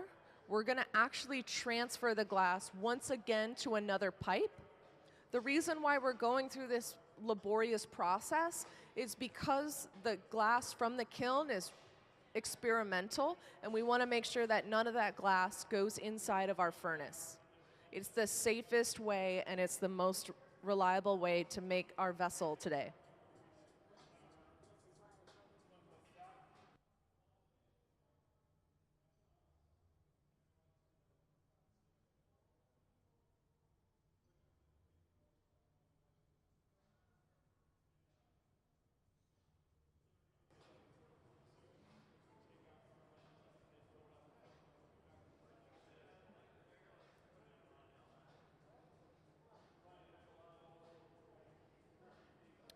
So Ben is getting the opposite end of that glass really nice and warm, so he was able to open up the hole that the pipe was on before. We need to make sure that the hole size on the piece of glass he's making now matches the size of the collar Nick is making in the corner.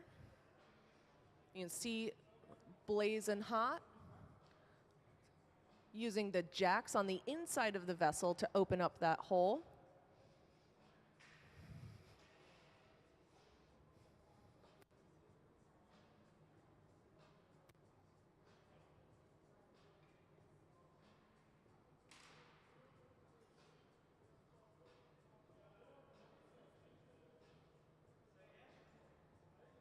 Now using cold shears to cut that punty.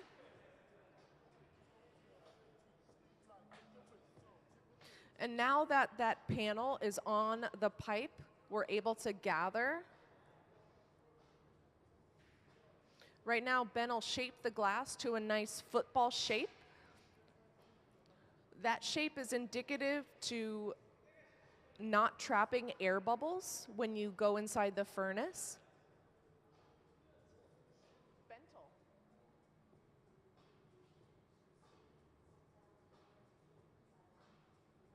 Ben is shaping the glass on the marver right now. The marver is the big steel table in the center of the hot shop.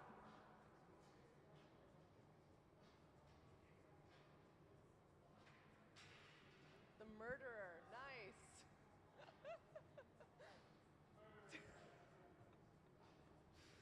We're working out the kinks on our closed captioning. It's pretty funny.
So now you can see Ben is heading over to what's known as the pipe cooler.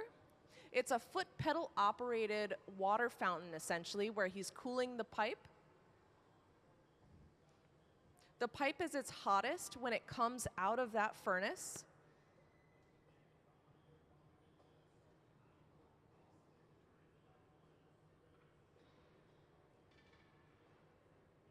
It's really important to note that he's constantly turning. The constant turning of the pipe makes sure that the glass doesn't fall on the floor. If he were to stop turning for any length of time, it would slump. If he stopped turning for long enough, it would, in fact, fall onto the ground.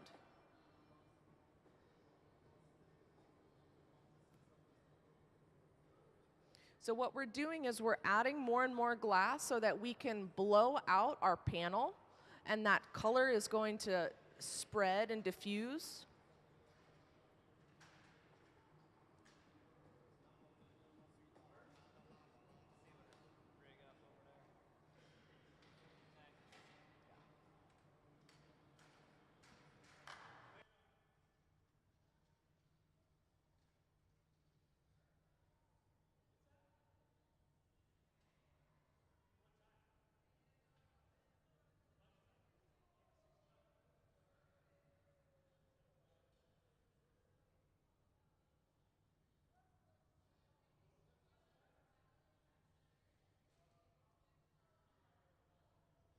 Hello, welcome to the Tacoma Museum of Glass.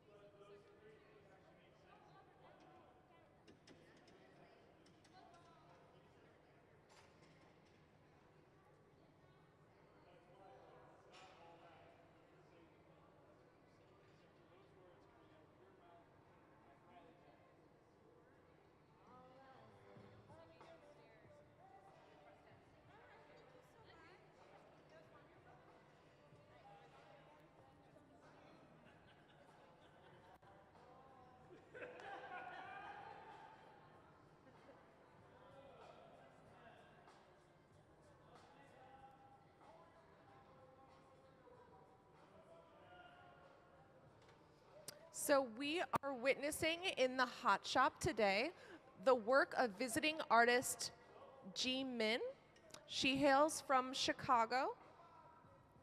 She has an MFA from RISD, Rhode Island School of Design, and she's originally from Korea. Can we go ahead and play her artist slides, please? Here's some examples of her work, some of the work that we're focusing on today. These works were created using detritus from everyday life and using the carbon from the burn-off in the kiln to colorize the glass. She uses really muted backgrounds of either black, white, or just clear glass. And when she melts these things from everyday life, they could be twigs or leaves or receipts from the bottom of your purse, and it creates this spontaneous and organic coloration inside the glass. Thank you. So Ben, in the center here, he has taken one of those flat panels that were manipulated using the carbon, and now he's blowing it up here in the hot shop. Jiemin is standing behind him and orchestrating the artwork today. You can see the really organic and almost random coloration of the glass.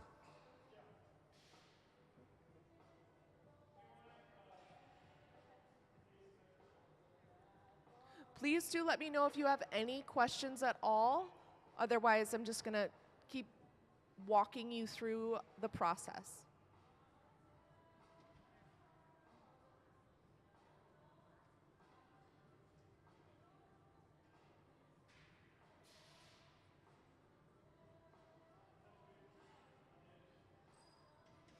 Now Ben is using corks to help shape the glass.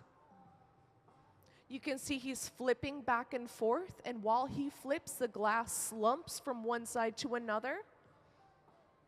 We want to even out that slumping by going top to bottom, top to bottom.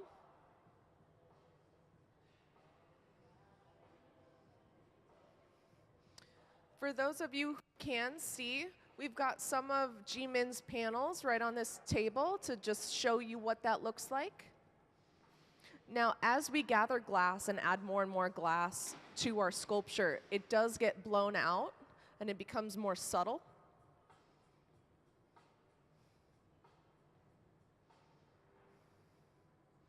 You can see Nick is at the back of the pipe doing what's known as capping. He's capping the vessel or the pipe so that the vessel doesn't collapse when Ben puts pressure on that bubble.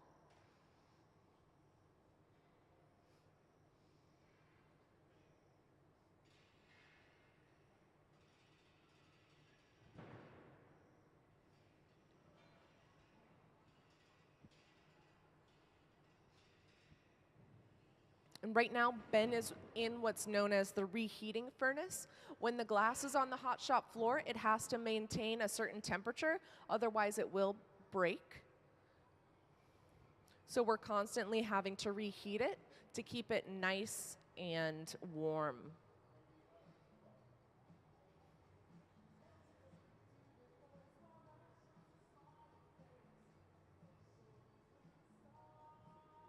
So Nick is about to take a gather out of our furnace so you guys can see what that looks like.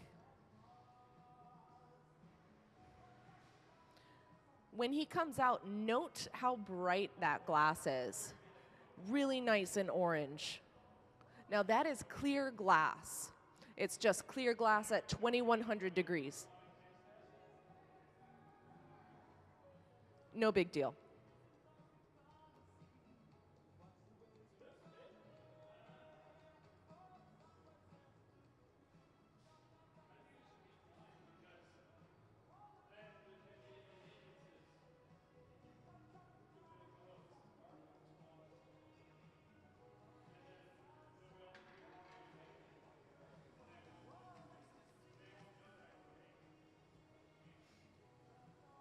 Hi, welcome back.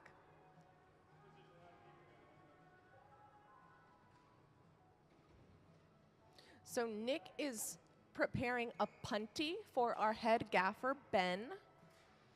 Ben is making sure that it's nice and in line with the pipe on the other side.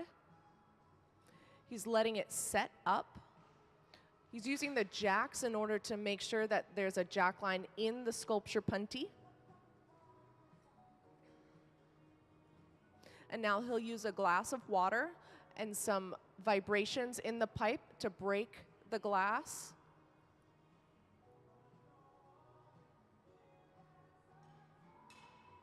Bam, and that's how it's done. So that glass was really upset. It was really hot, then it was really cold, then it was really hot, then it was really cold, and then it breaks. And we use that thermal shock and that technique to really control how we break and when we break the glass.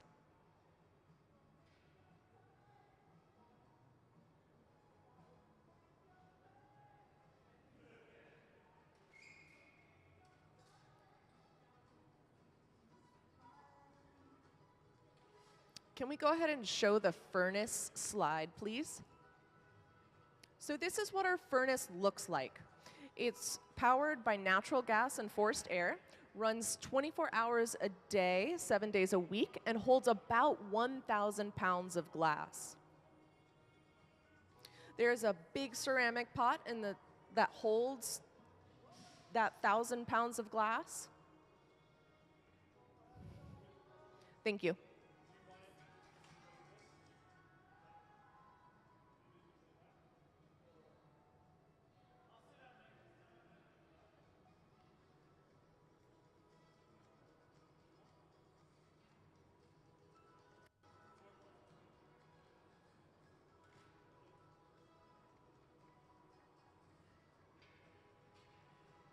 Does anyone have any questions for me? Question is, why the cone shape? It's a very interesting question. I don't entirely know. I think it's just an interesting point of architecture.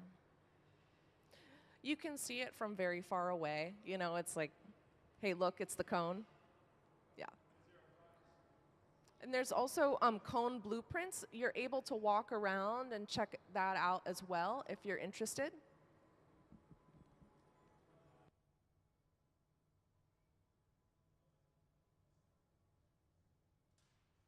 The question was, why does the furnace run 24 hours a day, 7 days a week? And it's because when you turn the furnace on, it takes over a week to get that furnace up to temperature. It's also really laborious to cool that furnace down, so we leave it constantly running. We're also a museum that runs 5 days a week, so it's best to just keep it on. We also have multiple furnaces, so if one needs to get repaired, we have another one. Right now, they're both running and operational. The question is, does it take a lot of fuel? Yes, yes it does, quite a bit, quite a bit. The question was, what fuel do you use? We use natural gas, so it's the same fuel that you use on your stove.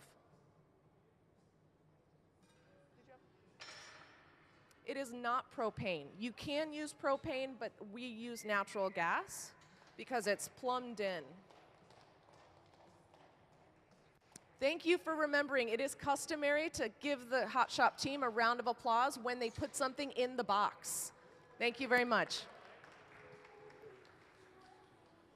So what I mean by putting it in the box, that piece of glass is finished. It's now going to go into the annealer where it will sit for 8 hours minimum as it goes from 900 degrees to room temperature. So we'll be able to touch that glass later in the day tomorrow. Everything that we're making today will all go inside that annealer, and it'll all be brought down at the same time.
So right now, Ben is preparing to pick up the next panel. We already have a panel preheating in the garage, this big apparatus in the middle of the hot shop.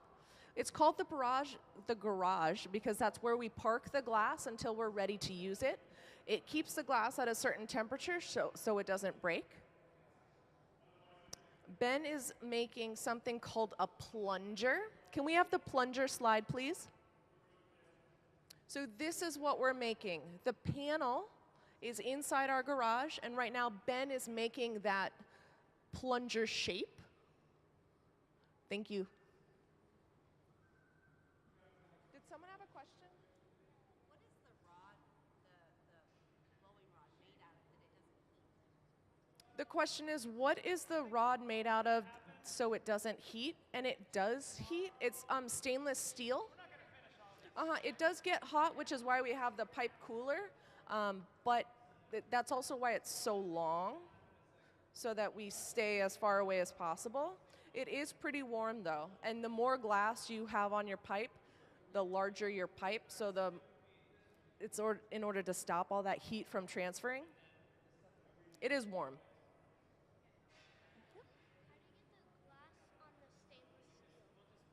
The question was, how do you get the glass on the stainless steel? Can we have the gathering slide, please?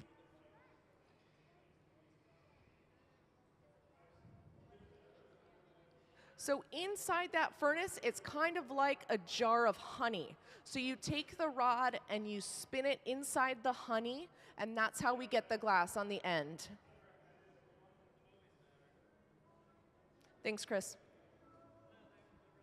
So right now, Ben has opened up our plunger, right? Because we need it to be a tube before we flare it out into that plunger shape.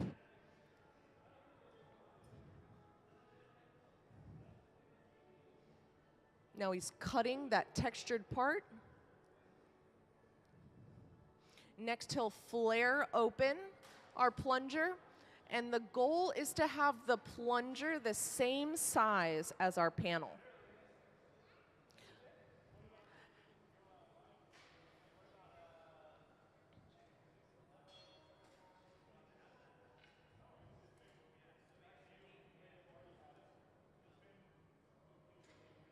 Over in the corner, we have Nick, who's preheating that panel inside the glory hole. We've moved the panel from the garage onto what's known as the pastorelli. That's the tool he's using to heat the glass.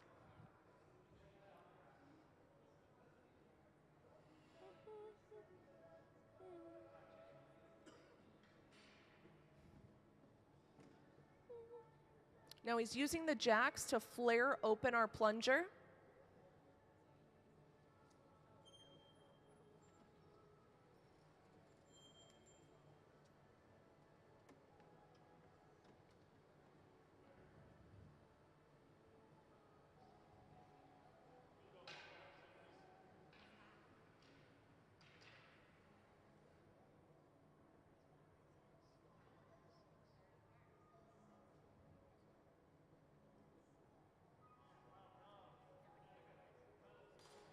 I do too.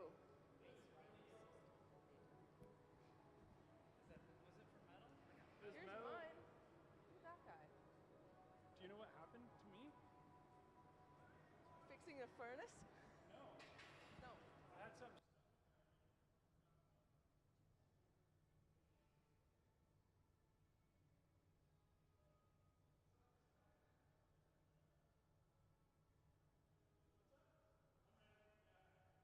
Chris, can we move the camera over to Nick, please? So Nick has our panel right there. Ben has our plunger, and we're about to do the plunger pickup. He's got to get that plunger right in the center of that panel so we have the least amount of waste. Now we use a brush to get all the schmutz off, and then we'll go ahead and heat that panel up in the glory hole, and we'll cut off those edges, right? We used a circle to pick up a square, so now we got to get rid of the square corners.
The question is, how do we get the glass into the furnace?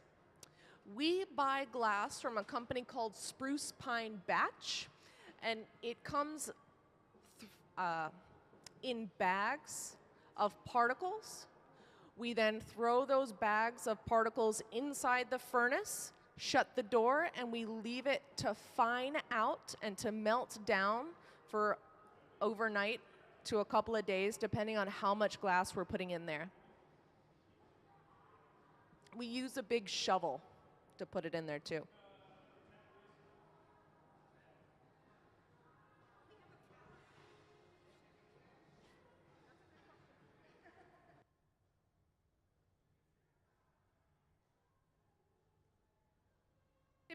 Typically in hot shops, there is a backup generator because it, oh, there's one for the entire museum here, but In many hot shops for like larger institutions, it's detrimental to any equipment if it crashes. So most of the time, it's definitely worth to have a backup generator just in case.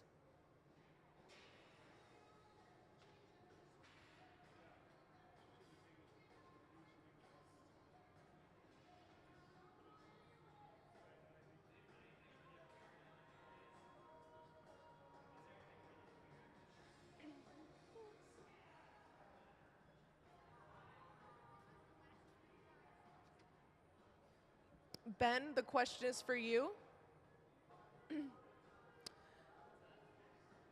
Maybe Nick knows. Nick, when is the last time you ran out of power?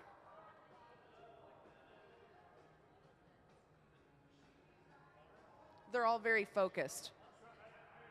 When's the last time the museum ran out of power? I'm going to say 6 months. About 6 months ago. So now Nick is bringing over what's known as an overlay. He's got 2 nice gathers of molten glass, and he's going to put that molten glass on the peak of this colored panel. This is the equivalent of gathering inside the furnace, it's just a different technique. So we're putting clear glass over our colored glass. This helps to protect the glass during the blowing process, because remember, our panels are very experimental. The question is, how much are the furnaces? These furnaces are about $62,000 before tax.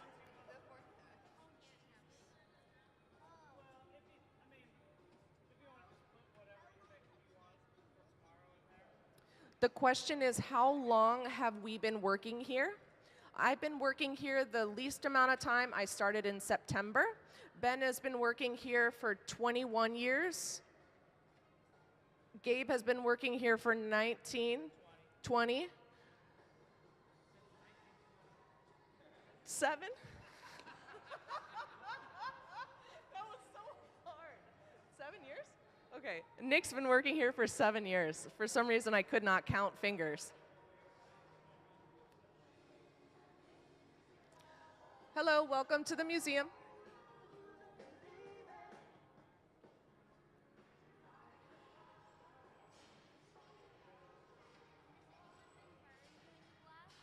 The question is, has anyone been burned with the glass?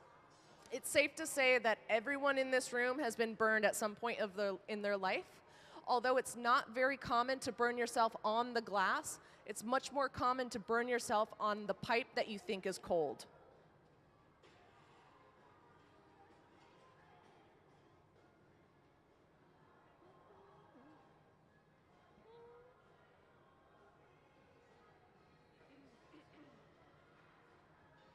So over in the corner, you can see Gabe is preparing to make a punty. It's the way that we transfer the glass from one pipe to another.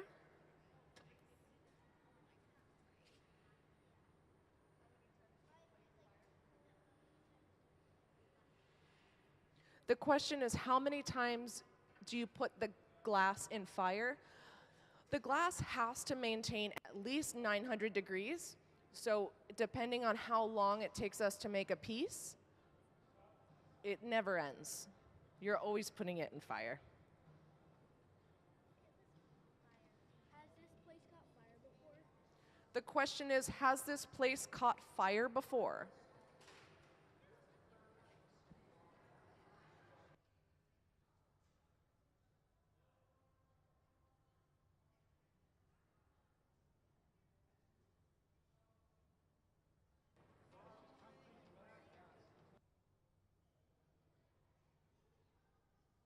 The museum has never caught on fire before.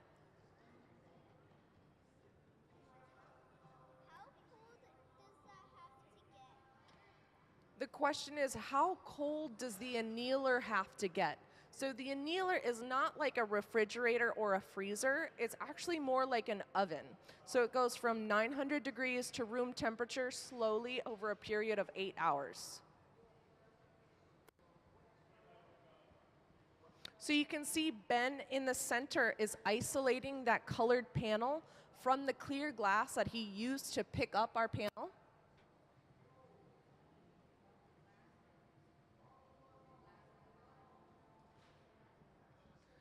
The question is about recycling the glass.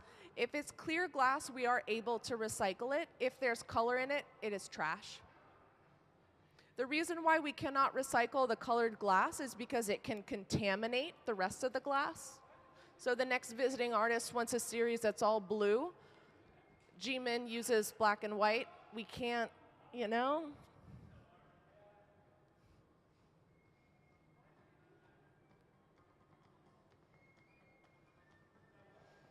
So Gabe has beautifully sculpted this punty to a nice point. The punty is how we will break the glass from the pipe.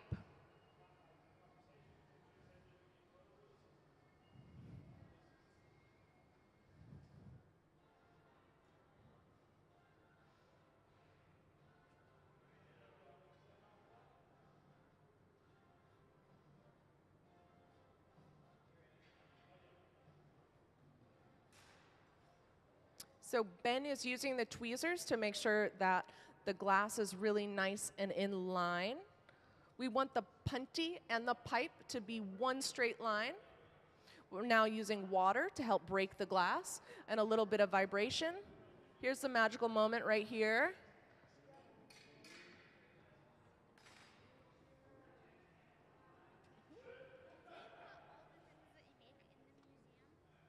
The question is if we put all the things we make in the museum. So here at the museum, we have a visiting artist residency program. Although this is a museum, not everything that's made from all the visiting artists are part of our galleries. So no. Has anyone had molten glass dropped on them? The question is, has anyone had molten glass dropped on them? That's a firm no.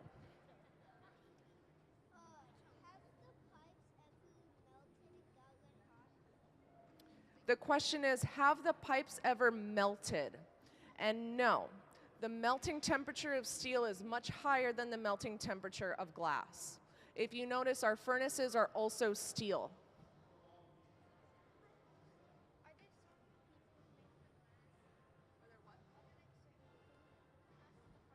The question is, are there certain people that make the glass? Yes, there are different distributors that make spruce pine batch. There's also Oceanside. There's also Reichenbach.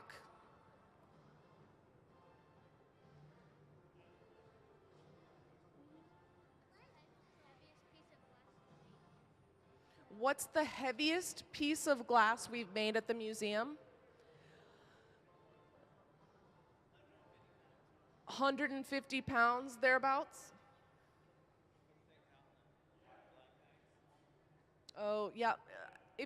When you guys go to leave, I know it's sad to think about leaving, but there is an installation by Martin Blank in our fountain. All of those pieces of glass were made here, and they're massive. Now remember, it's not just the weight of the glass, it's also the fact that you have the glass at the end of a pipe. For every foot that you're farther away from the pipe, the weight of the glass is exponentially more heavy.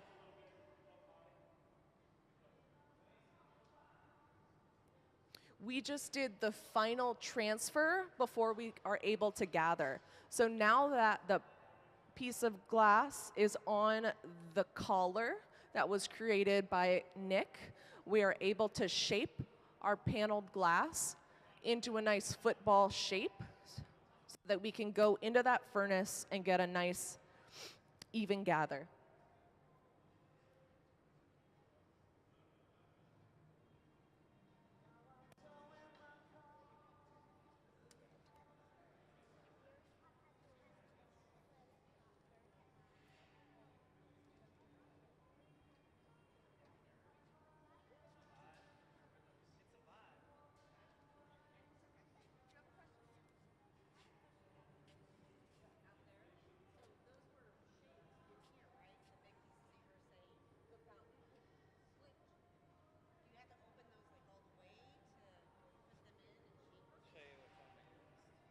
So Gabe is about to show you the monster.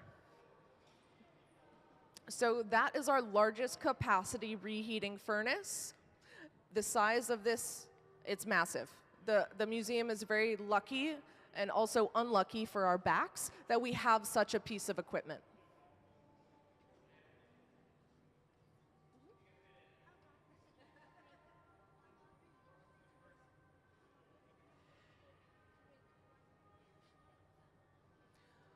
The question is, how long does it usually take to make something? And it really depends on who's the one making it.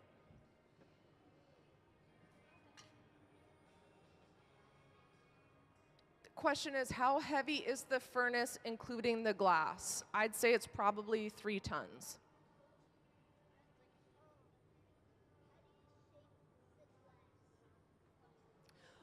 The question is, how do we shape the glass? And you're watching glass being shaped right now on a steel table. This is called the marver.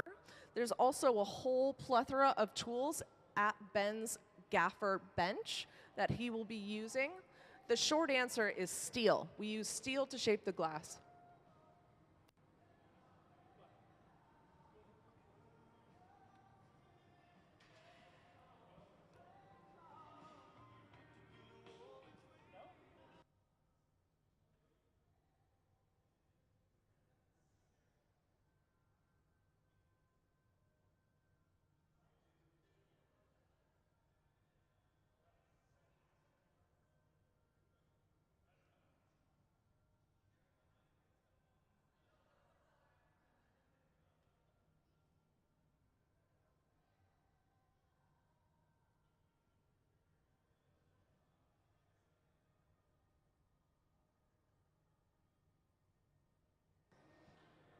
So now that Ben has let that glass cool to the point that it is solid, he's going to go inside that furnace and gather up another layer of glass.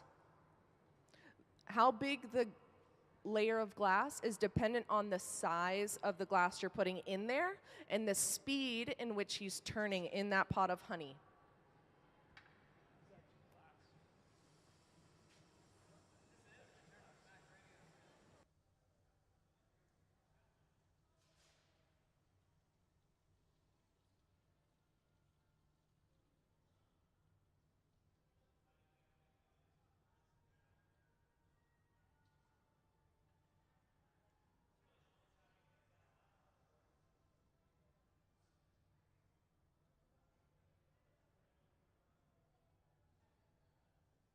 So there is a temperature gauge outside. So the glass workers are working at about 85 to 90 degree temperature. So although it's nice and cool over here, it is quite warm next to all that equipment.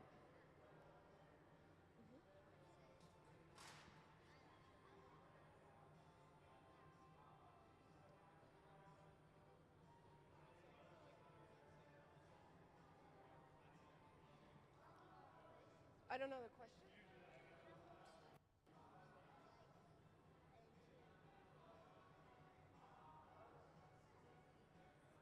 Well, I can't speak to that. I can only speak to the glass being made on the hot shop right now and earlier today. But it took Ben about 20 minutes to make a cup, and these are about 45 minutes. The question is, how many things do we usually make a day? And that's really dependent upon how complex the things are. Sculptures can take years to make, honestly.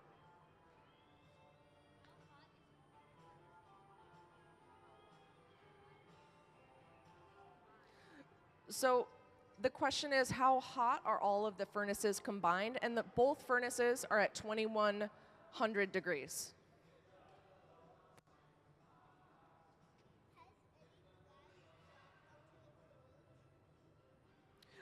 The question is, has any glass dropped into the forge? And we don't have any forges here.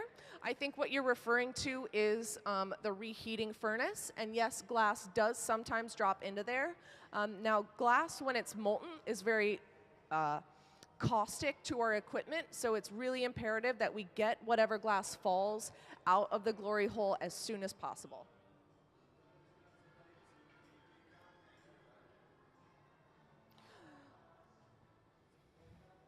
So you can see Ben is using gravity to assist him in elongating and stretching out that bubble.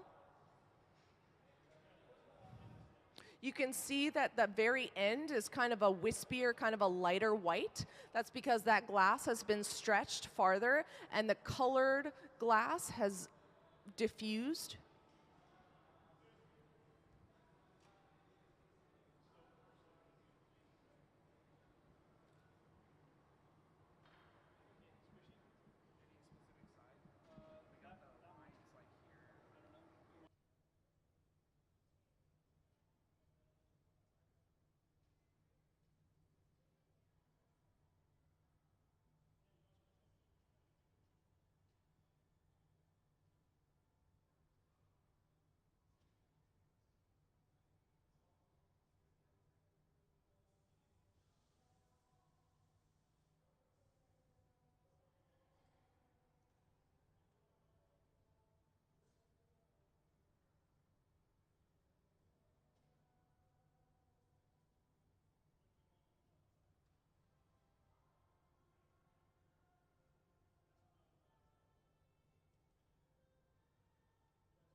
So Jiemin is preparing to start sculpting and shaping the glass. In her hand, you can see that she has cork.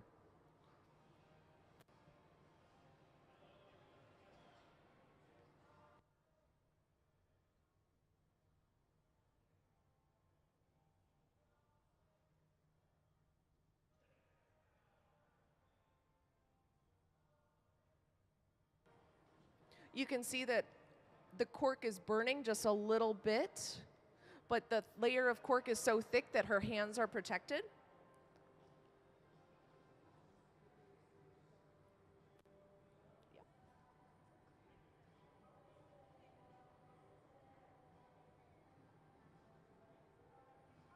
The question is, have you ever been sculpting the glass and the glass just broke? That does happen when the glass gets too cold, which is why we're constantly putting it back inside the reheating furnace.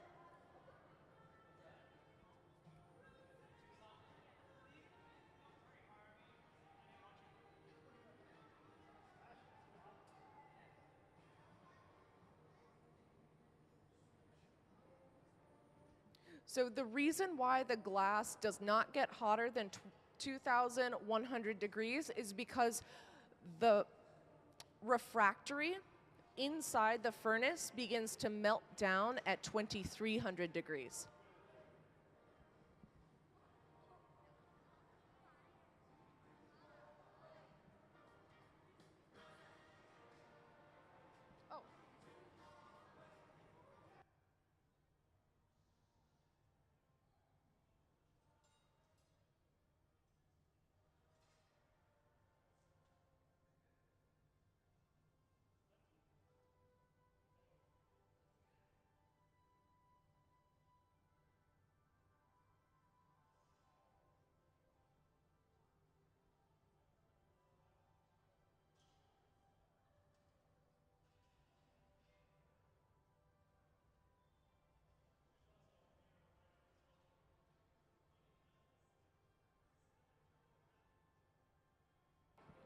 So right now, Gabe is preparing to bring a punty over.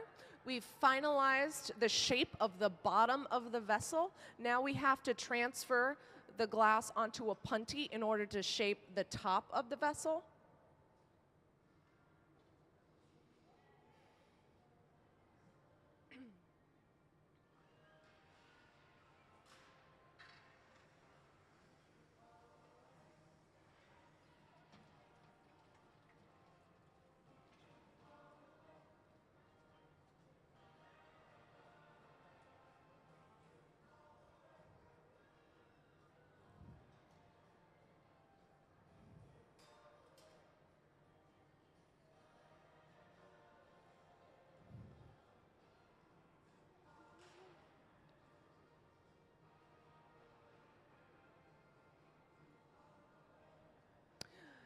Now Ben will put a drop of water on that jack line.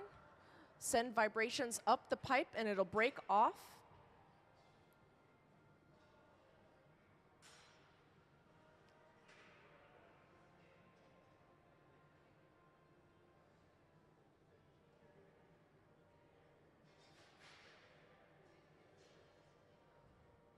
So now that the glass is on the punty side, we're able to sculpt that top end. So right now, Gabe is getting that glass that was really cold, nice and warm and toasty.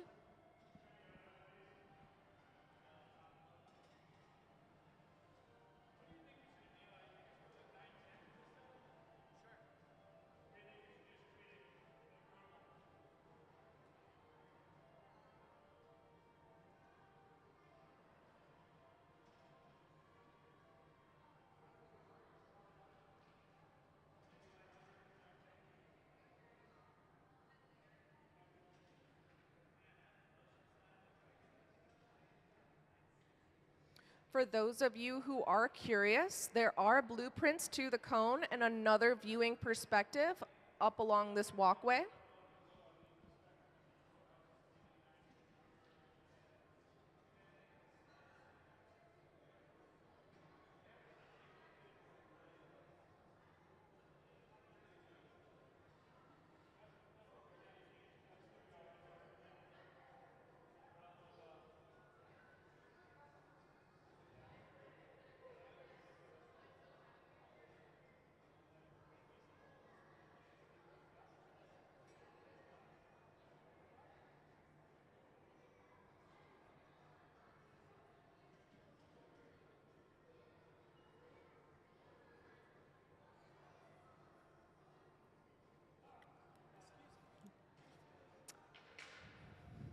So this piece is now finished. They just got the okay from Jiemin to box it.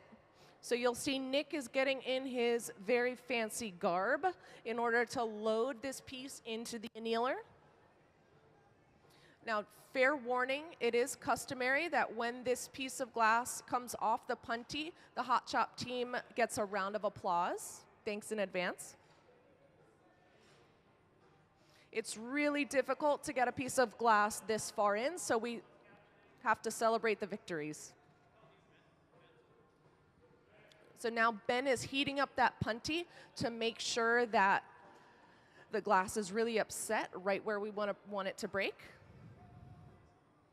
Drops of water really shock that glass. And that's it.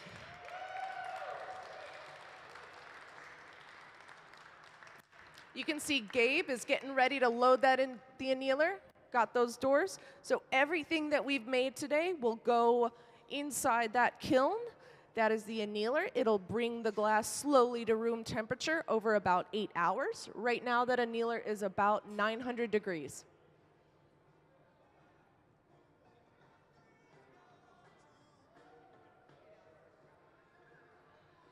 Can we go ahead and play the artist slides, please? So for those of you who did not see it, this is Jiemin's previous work. She gets the color in the glass by layering 2 pieces of glass, and inside those layers of glass, she puts detritus from everyday life, whether it be leaves, twigs, or receipts. This creates the spontaneous coloration inside the glass. She uses neutral colors for the background, whether it be white, black, or clear.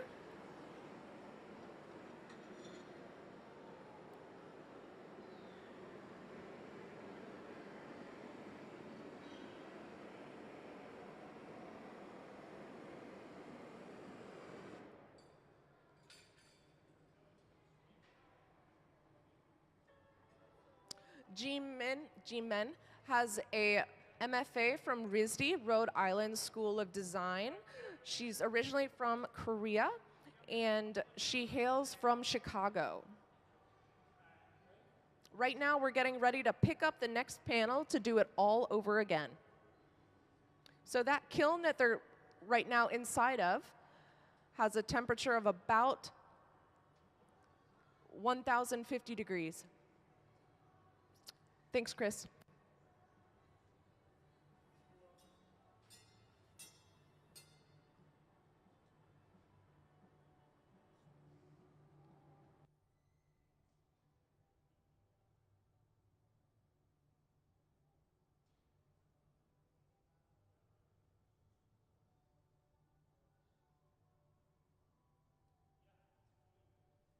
Now we're going to go ahead and grab a second panel.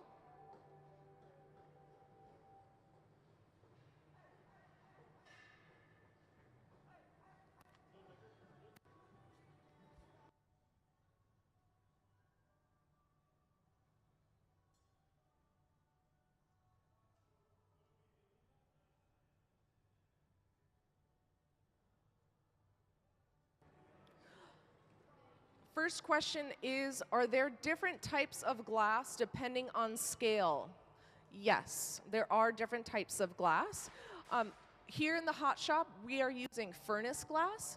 So really what the glass is determined by is not how big it is, but how hot it is and how difficult it is to get up to temperature so you can manipulate it. So boro melts at a very high temperature, so you're not typically going to make something super large. That being said, it is possible. Second question, whether the hot shop team gets to pick the music. Yes, it's typically our hot shop director, Ben, over there. There is iPad. This is the Return of the Mac playlist. I put on music that would put you to sleep earlier, so I got booted. Yeah, I put on lo-fi. Chill beats, bro.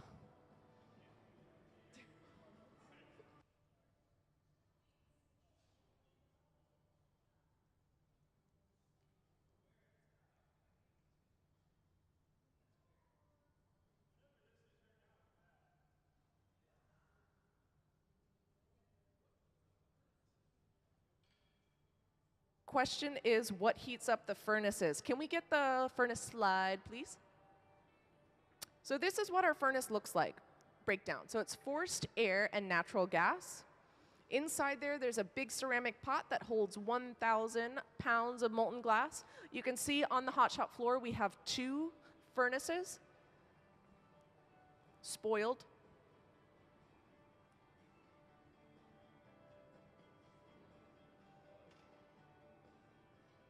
Nothing wrong with that. Efficient. I agree. Can we go ahead and play the plunger slide? So this is what we're working on right now. So that panel is inside the garage getting up to temperature. Ben is making our plunger.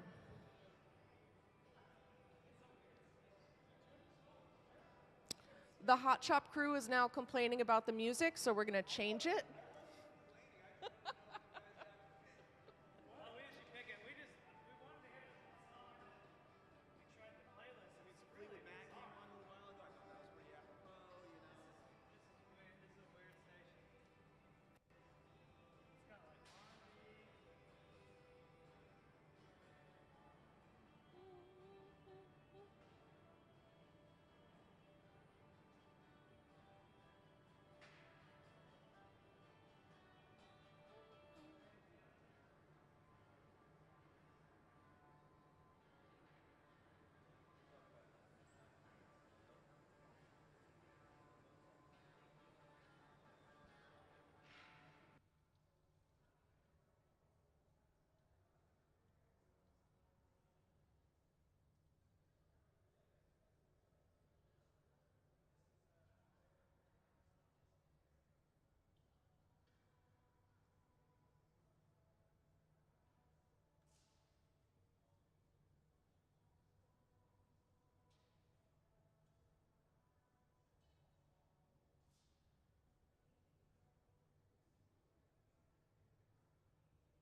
The question is, how many hot shops are there in the state? I can tell you in Seattle area, oh, in the US. Oh, that's even harder. So,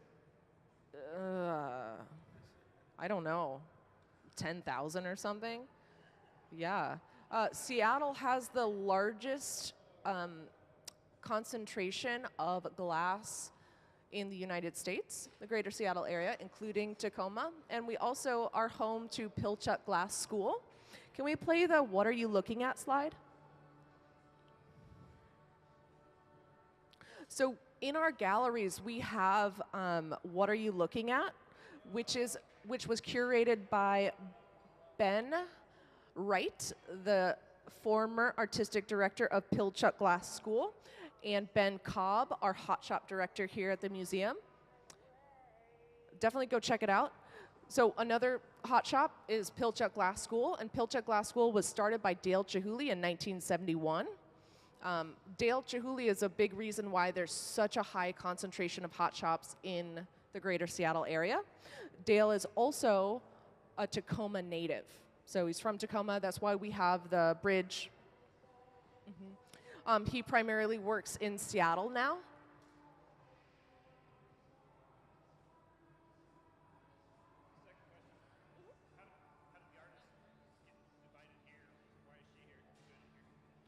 The question is, how do you get invited to the museum? It is a very competitive application. You do not need to be a glass artist in order to get a residency here. You just need to apply with a really good idea. So in the last pool, there was 8 residencies awarded.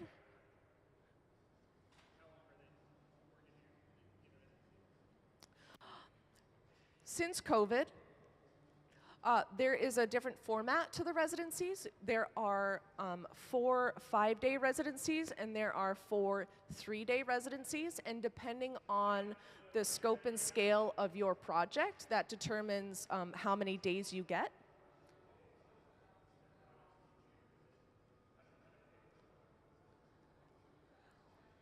With the residency, you do get the Museum Hot Shop team, which is amazing. Just to give you an example, it's almost $1,000 to rent this place. So it's very generous, very lucrative residency opportunity. Yeah, this part's really cool, the plunger. In 2018, I was a resident artist here at the museum. That was my first relationship with the museum. And I had what was known as pre-COVID the Monday, Tuesday residencies, because I'm in Seattle. So on Monday and Tuesday, the Hot Shop team has off to give them a break. That's their weekend. And locals would come in on Monday and Tuesday and have their own little show. We're trying to get back to that, but post-COVID, you know? Yeah. But we're here today, so.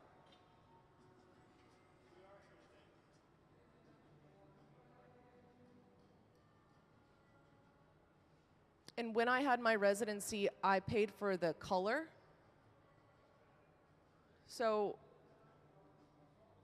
to be completely transparent, like the glass, it cost me about $10,000, but I did not hold back.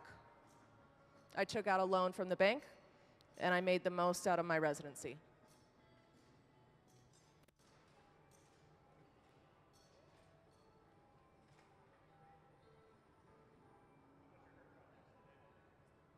I can't speak to that because I don't know.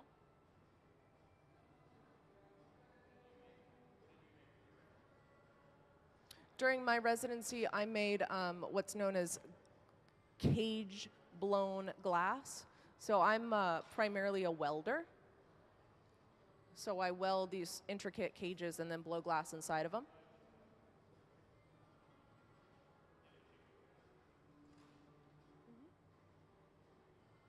Oh, you know what? I'm technically not allowed to have my phone on me, so I won't do that. But my Instagram is Velvet Nugget Studios. Velvet Nugget Studios.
So Nick is preparing to bring an overlay over to Ben. So this is a way of putting a layer of clear glass onto that colored panel. He's using diamond shears to cut it. They're called diamond shears because they have a diamond shape at the center. You can kind of see that. Yeah. How much glass is used on average in a day? The question is, how much glass is used on average in a day? That's a good Ben question.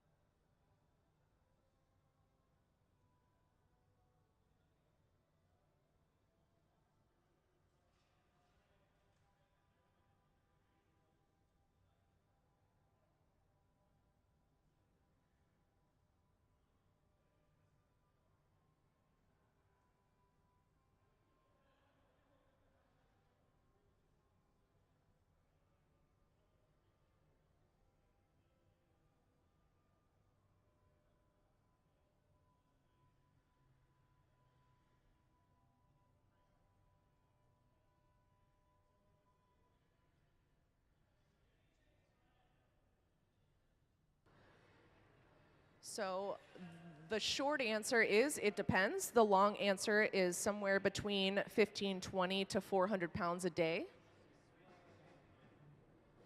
It all depends on what we're making, how large it is, and how fast we're working. Today, the project is not about speed.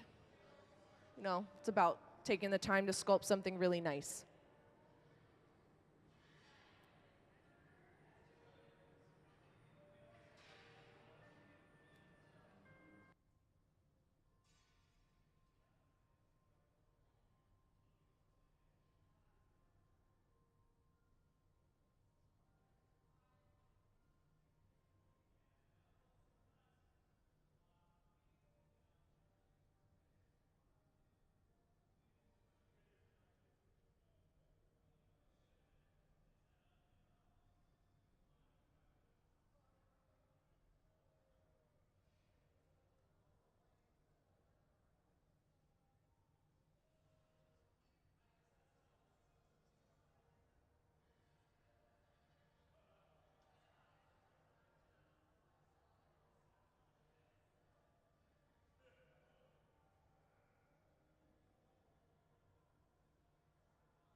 So just so you guys all know, you are able to walk around the cone and see blueprints of the cone architecture on the back here. It also gives you another vantage point to see the glass blowing from the front.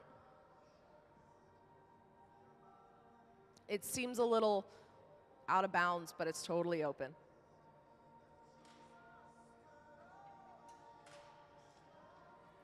So now that Ben has sculpted this nice egg shape and isolated that colored glass from that clear glass, Gabe is making a punty so that we can transfer it from the pipe.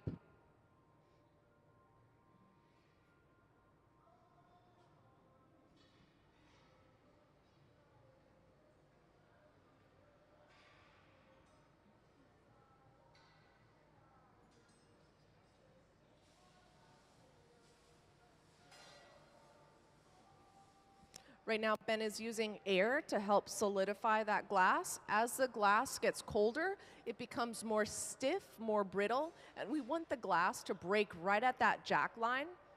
So we go between heating it up and cooling it down to really aggravate the glass so it cracks right there.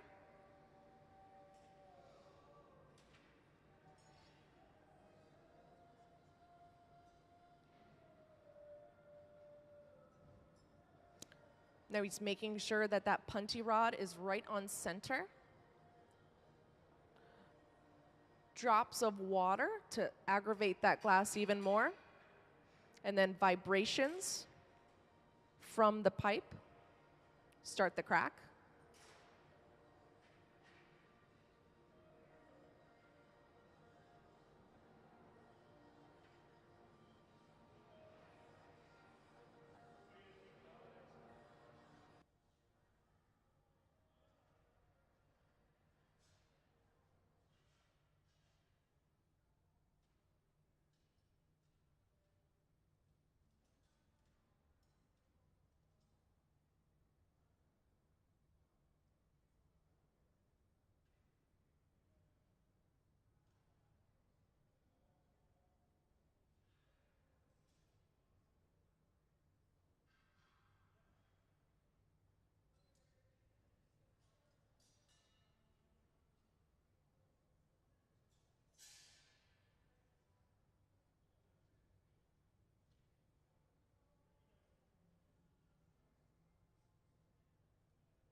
So right now, Ben in the center has opened up that hole to accept the collar that Nick is now bringing over. Now, ideally, the collar diameter and the diameter of the opening Ben has made are the same.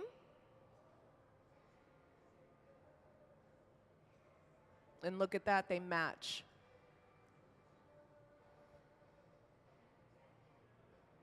Again, we're using water to create thermal shock right at that punty. Cold tool, hot glass, vibrations.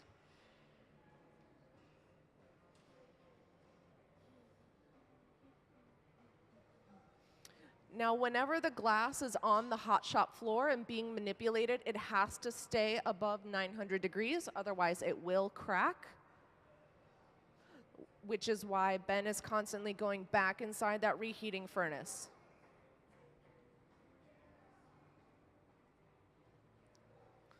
Now that the piece is on the collar, he'll be able to shape the glass so that it's a nice pointed football shape, and he's able to make a nice gather when he goes inside the furnace. For those of you who are curious, Jiemin does have some of her panels up here that you're able to see.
Now we're letting the glass cool down so that when he takes a gather inside the furnace, it doesn't all just fall into that furnace.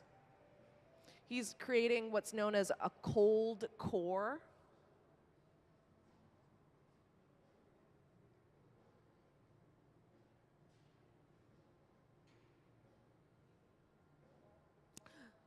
So when he comes out of that furnace, you'll see that that glass is super bright and orange. That's 2100 degrees of glass.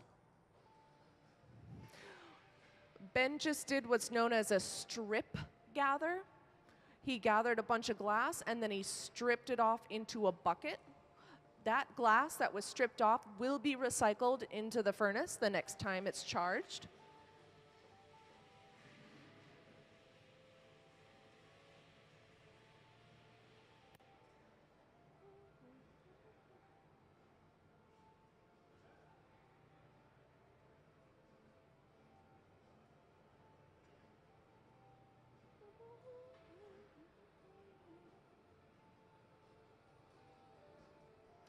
Ben is now using a wooden block to shape the glass. You can see that the block lives in a bucket of water. This is so that the wood doesn't burn. What happens is when the block makes contact with the glass, a layer of steam forms as that water evaporates and makes it so that the wooden block doesn't stick to the glass.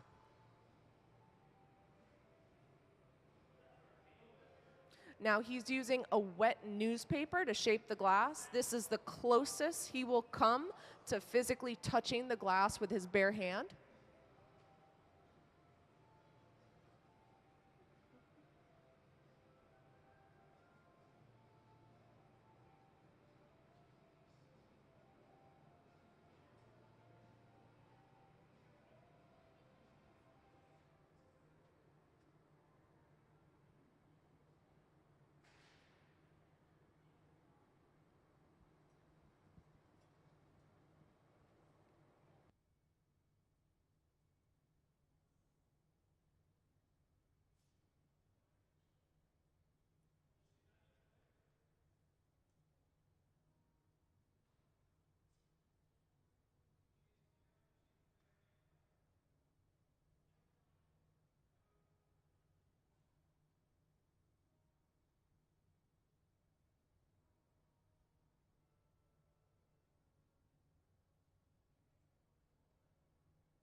Now that we have a nice cold core, he's going to go ahead and take another dip in that furnace.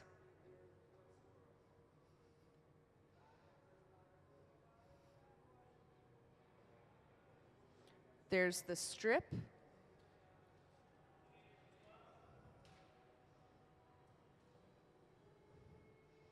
And then he'll go immediately over to that pipe cooler. The pipe cooler is a foot-operated water fountain, essentially, and it helps us to make sure that we don't burn ourselves. The pipe is at its hottest right after taking a nice hot gather from that furnace.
So you can see as that bubble gets larger, the color diffuses and it becomes more transparent.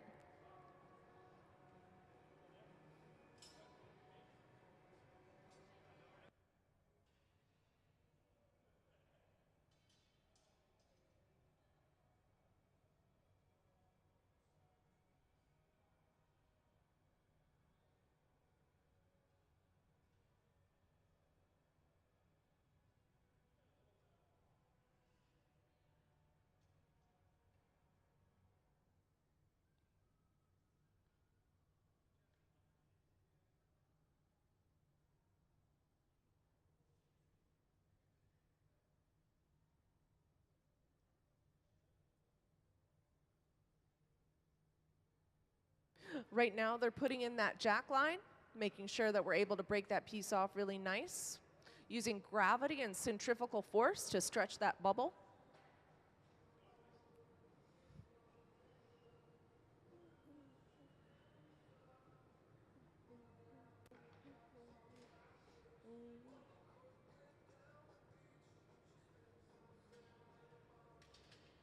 So Gabe just opened one of the glory hole doors. As you can see, there's several different doors that you can open up to make sure that you're able to put the glass inside and outside.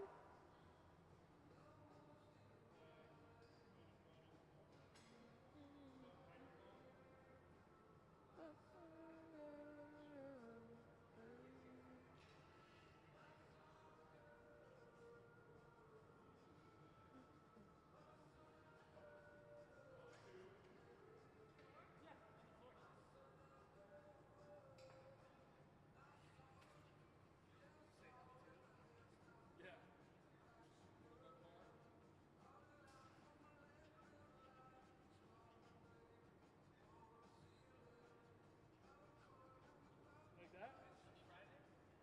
What's the bottom? What's the top? Like what's the pipe? Okay.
Does anyone have any more questions?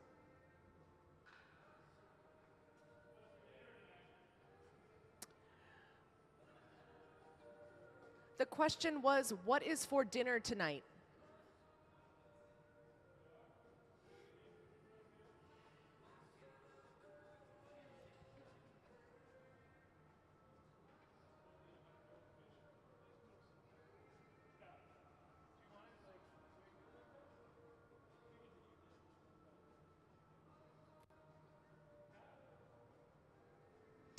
So you can see Gabe is capping the end of the pipe.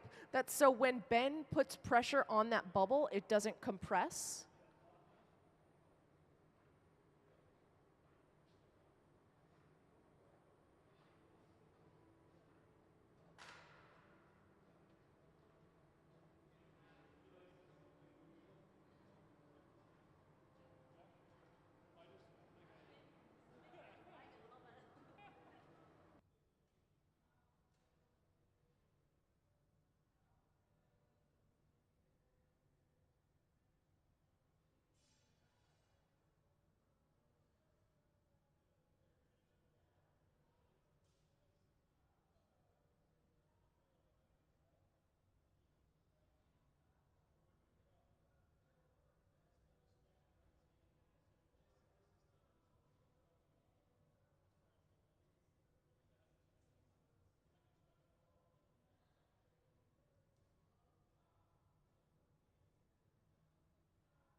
The question is, how many people does it take to blow glass? And you can blow glass as just one person. It's totally doable. However, it's not recommended. So right now we're getting ready to box this piece of glass. Just so everyone knows, it is customary to give the Hot Shop team a round of applause.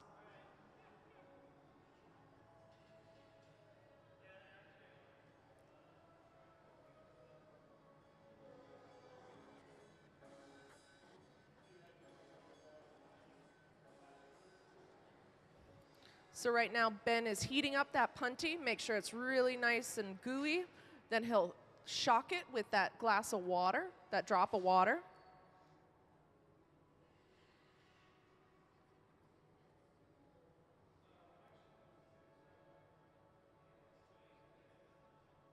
Nick is all suited up to put that glass inside the annealer. Thank you very much. Thank you, we appreciate that.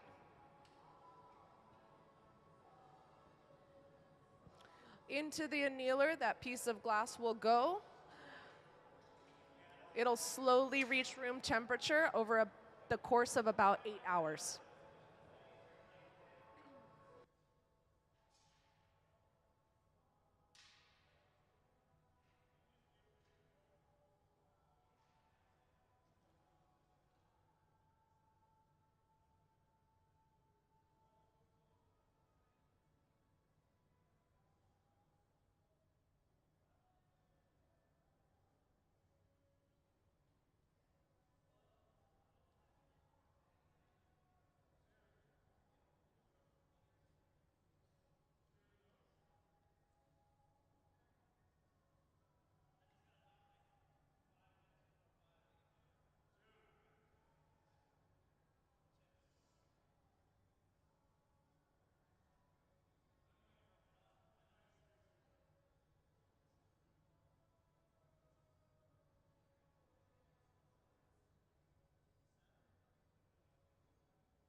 Have a great rest of your day. Thanks for visiting the museum.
Have a great time. Thanks for coming into the museum.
Hi, welcome to the museum.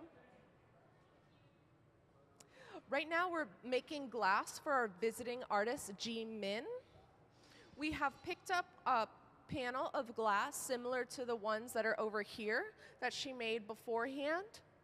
And now we're gonna blow it up into a nice vessel form. Can we go ahead and play Jimin's slides, please? So here's some of her past work you can see up on our screen. The way that she creates this coloration in glass is by fusing two sheets of glass together in a kiln and then using everyday detritus such as leaves, twigs, and receipts at the bottom of your purse to create the coloration. So when those things burn off in the kiln, the glass actually captures the ash, the soot, and the chemicals, and that reacts with the glass to make the colors. So some of the glass has a background of white, some of it has a background of black, and some of it is clear. So we're picking up these same panels, and that is what is at the end of the pipe that is in Ben's hand. Thanks, Chris.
So right now, Ben is using a newspaper to shape the glass.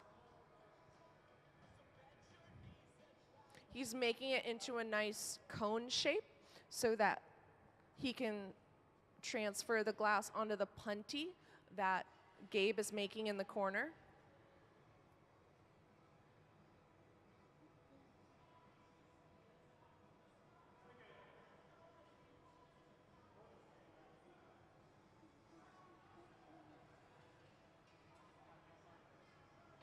You'll have no part of it? Why? Now he's putting in a jack line. He's using the tool known as jacks to make a separation between the clear glass and the colored panel glass. That's because when we break it off and put it on the punty, we don't need any of that clear glass.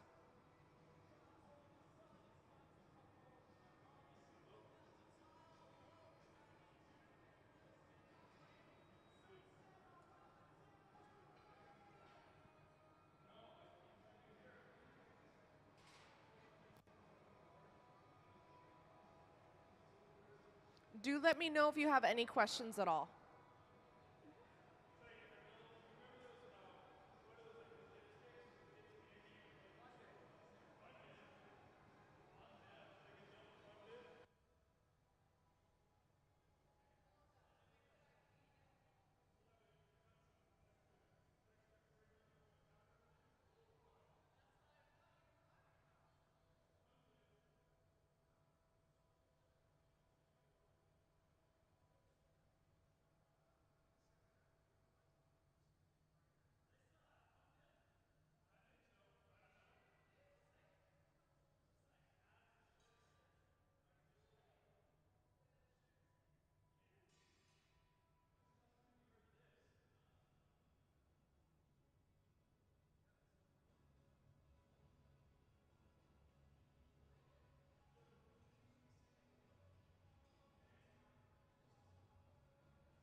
shape it a little bit.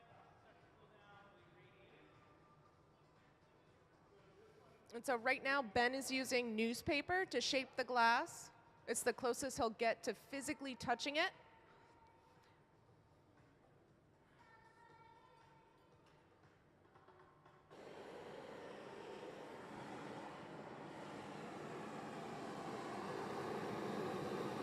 Blow a little bit. Stop.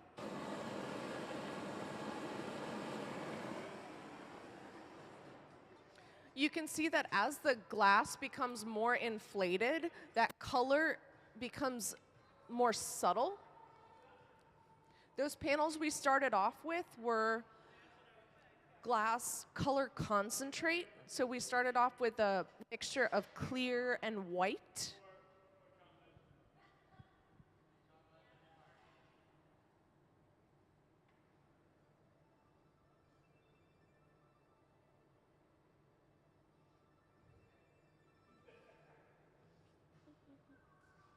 You can see the striping, that really bright striping.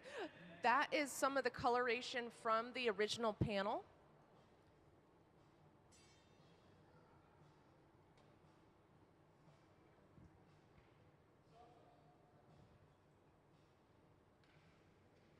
Hello and welcome to the museum.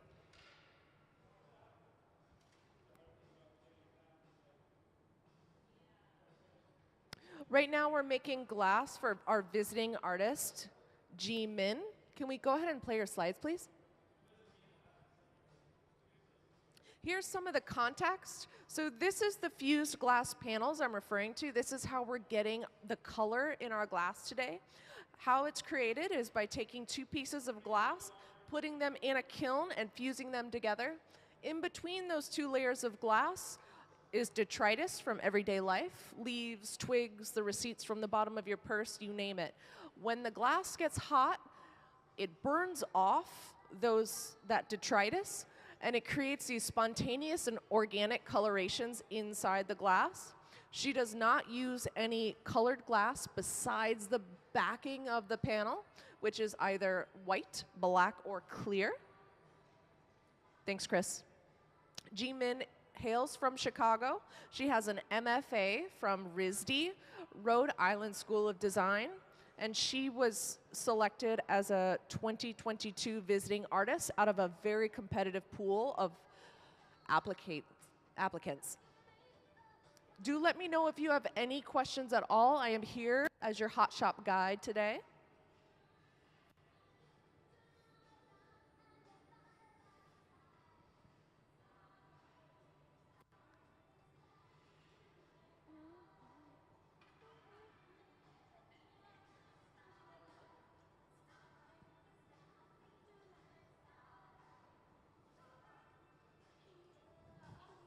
Now, going along with this theme of spontaneous color, Ben is now shaping the glass in spontaneous ways using that newspaper.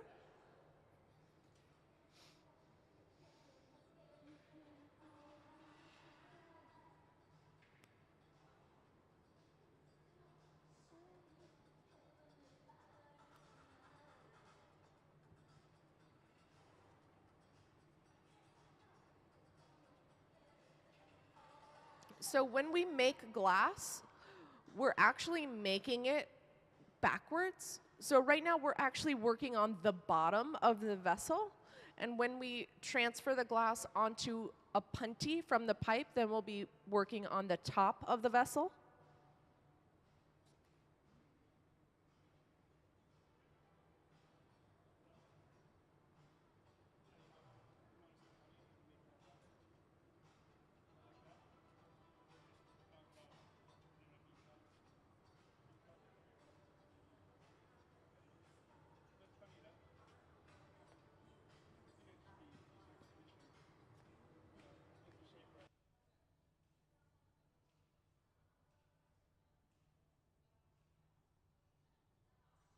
So Gabe is about to take a gather out of that furnace. The furnace melts glass at 2100 degrees. When he comes out, you'll see that it's a super bright color of orange. In reality, the glass is clear. He's using the marver to shape the punty into a nice cone.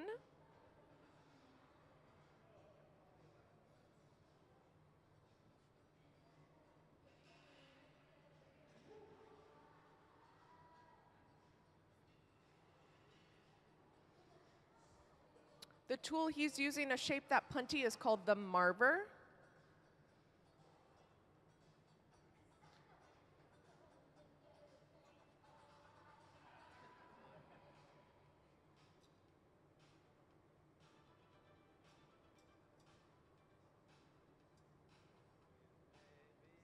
No pressure, no pressure.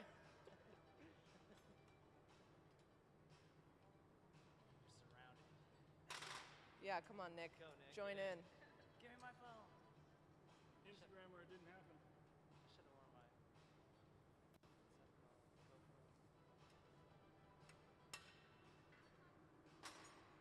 You want to eat the front of it?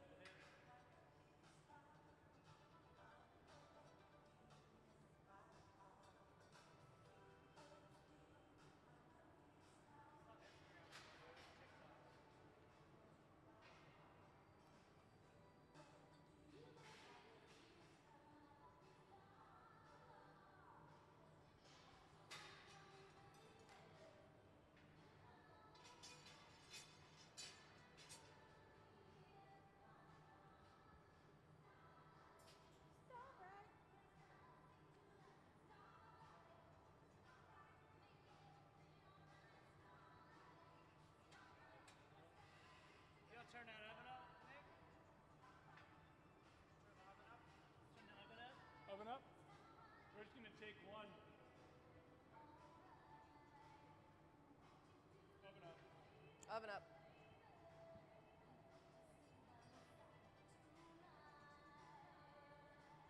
This makes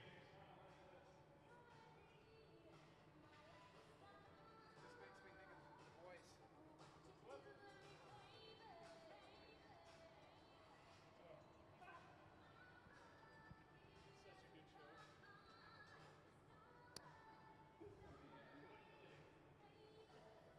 So now Ben is using the jacks on the inside of the vessel to open up the top.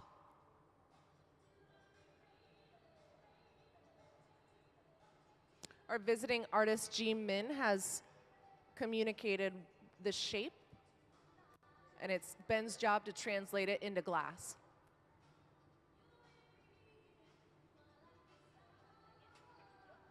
It's got a nice shape here.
You guys have any questions about anything happening on the hot shop floor today?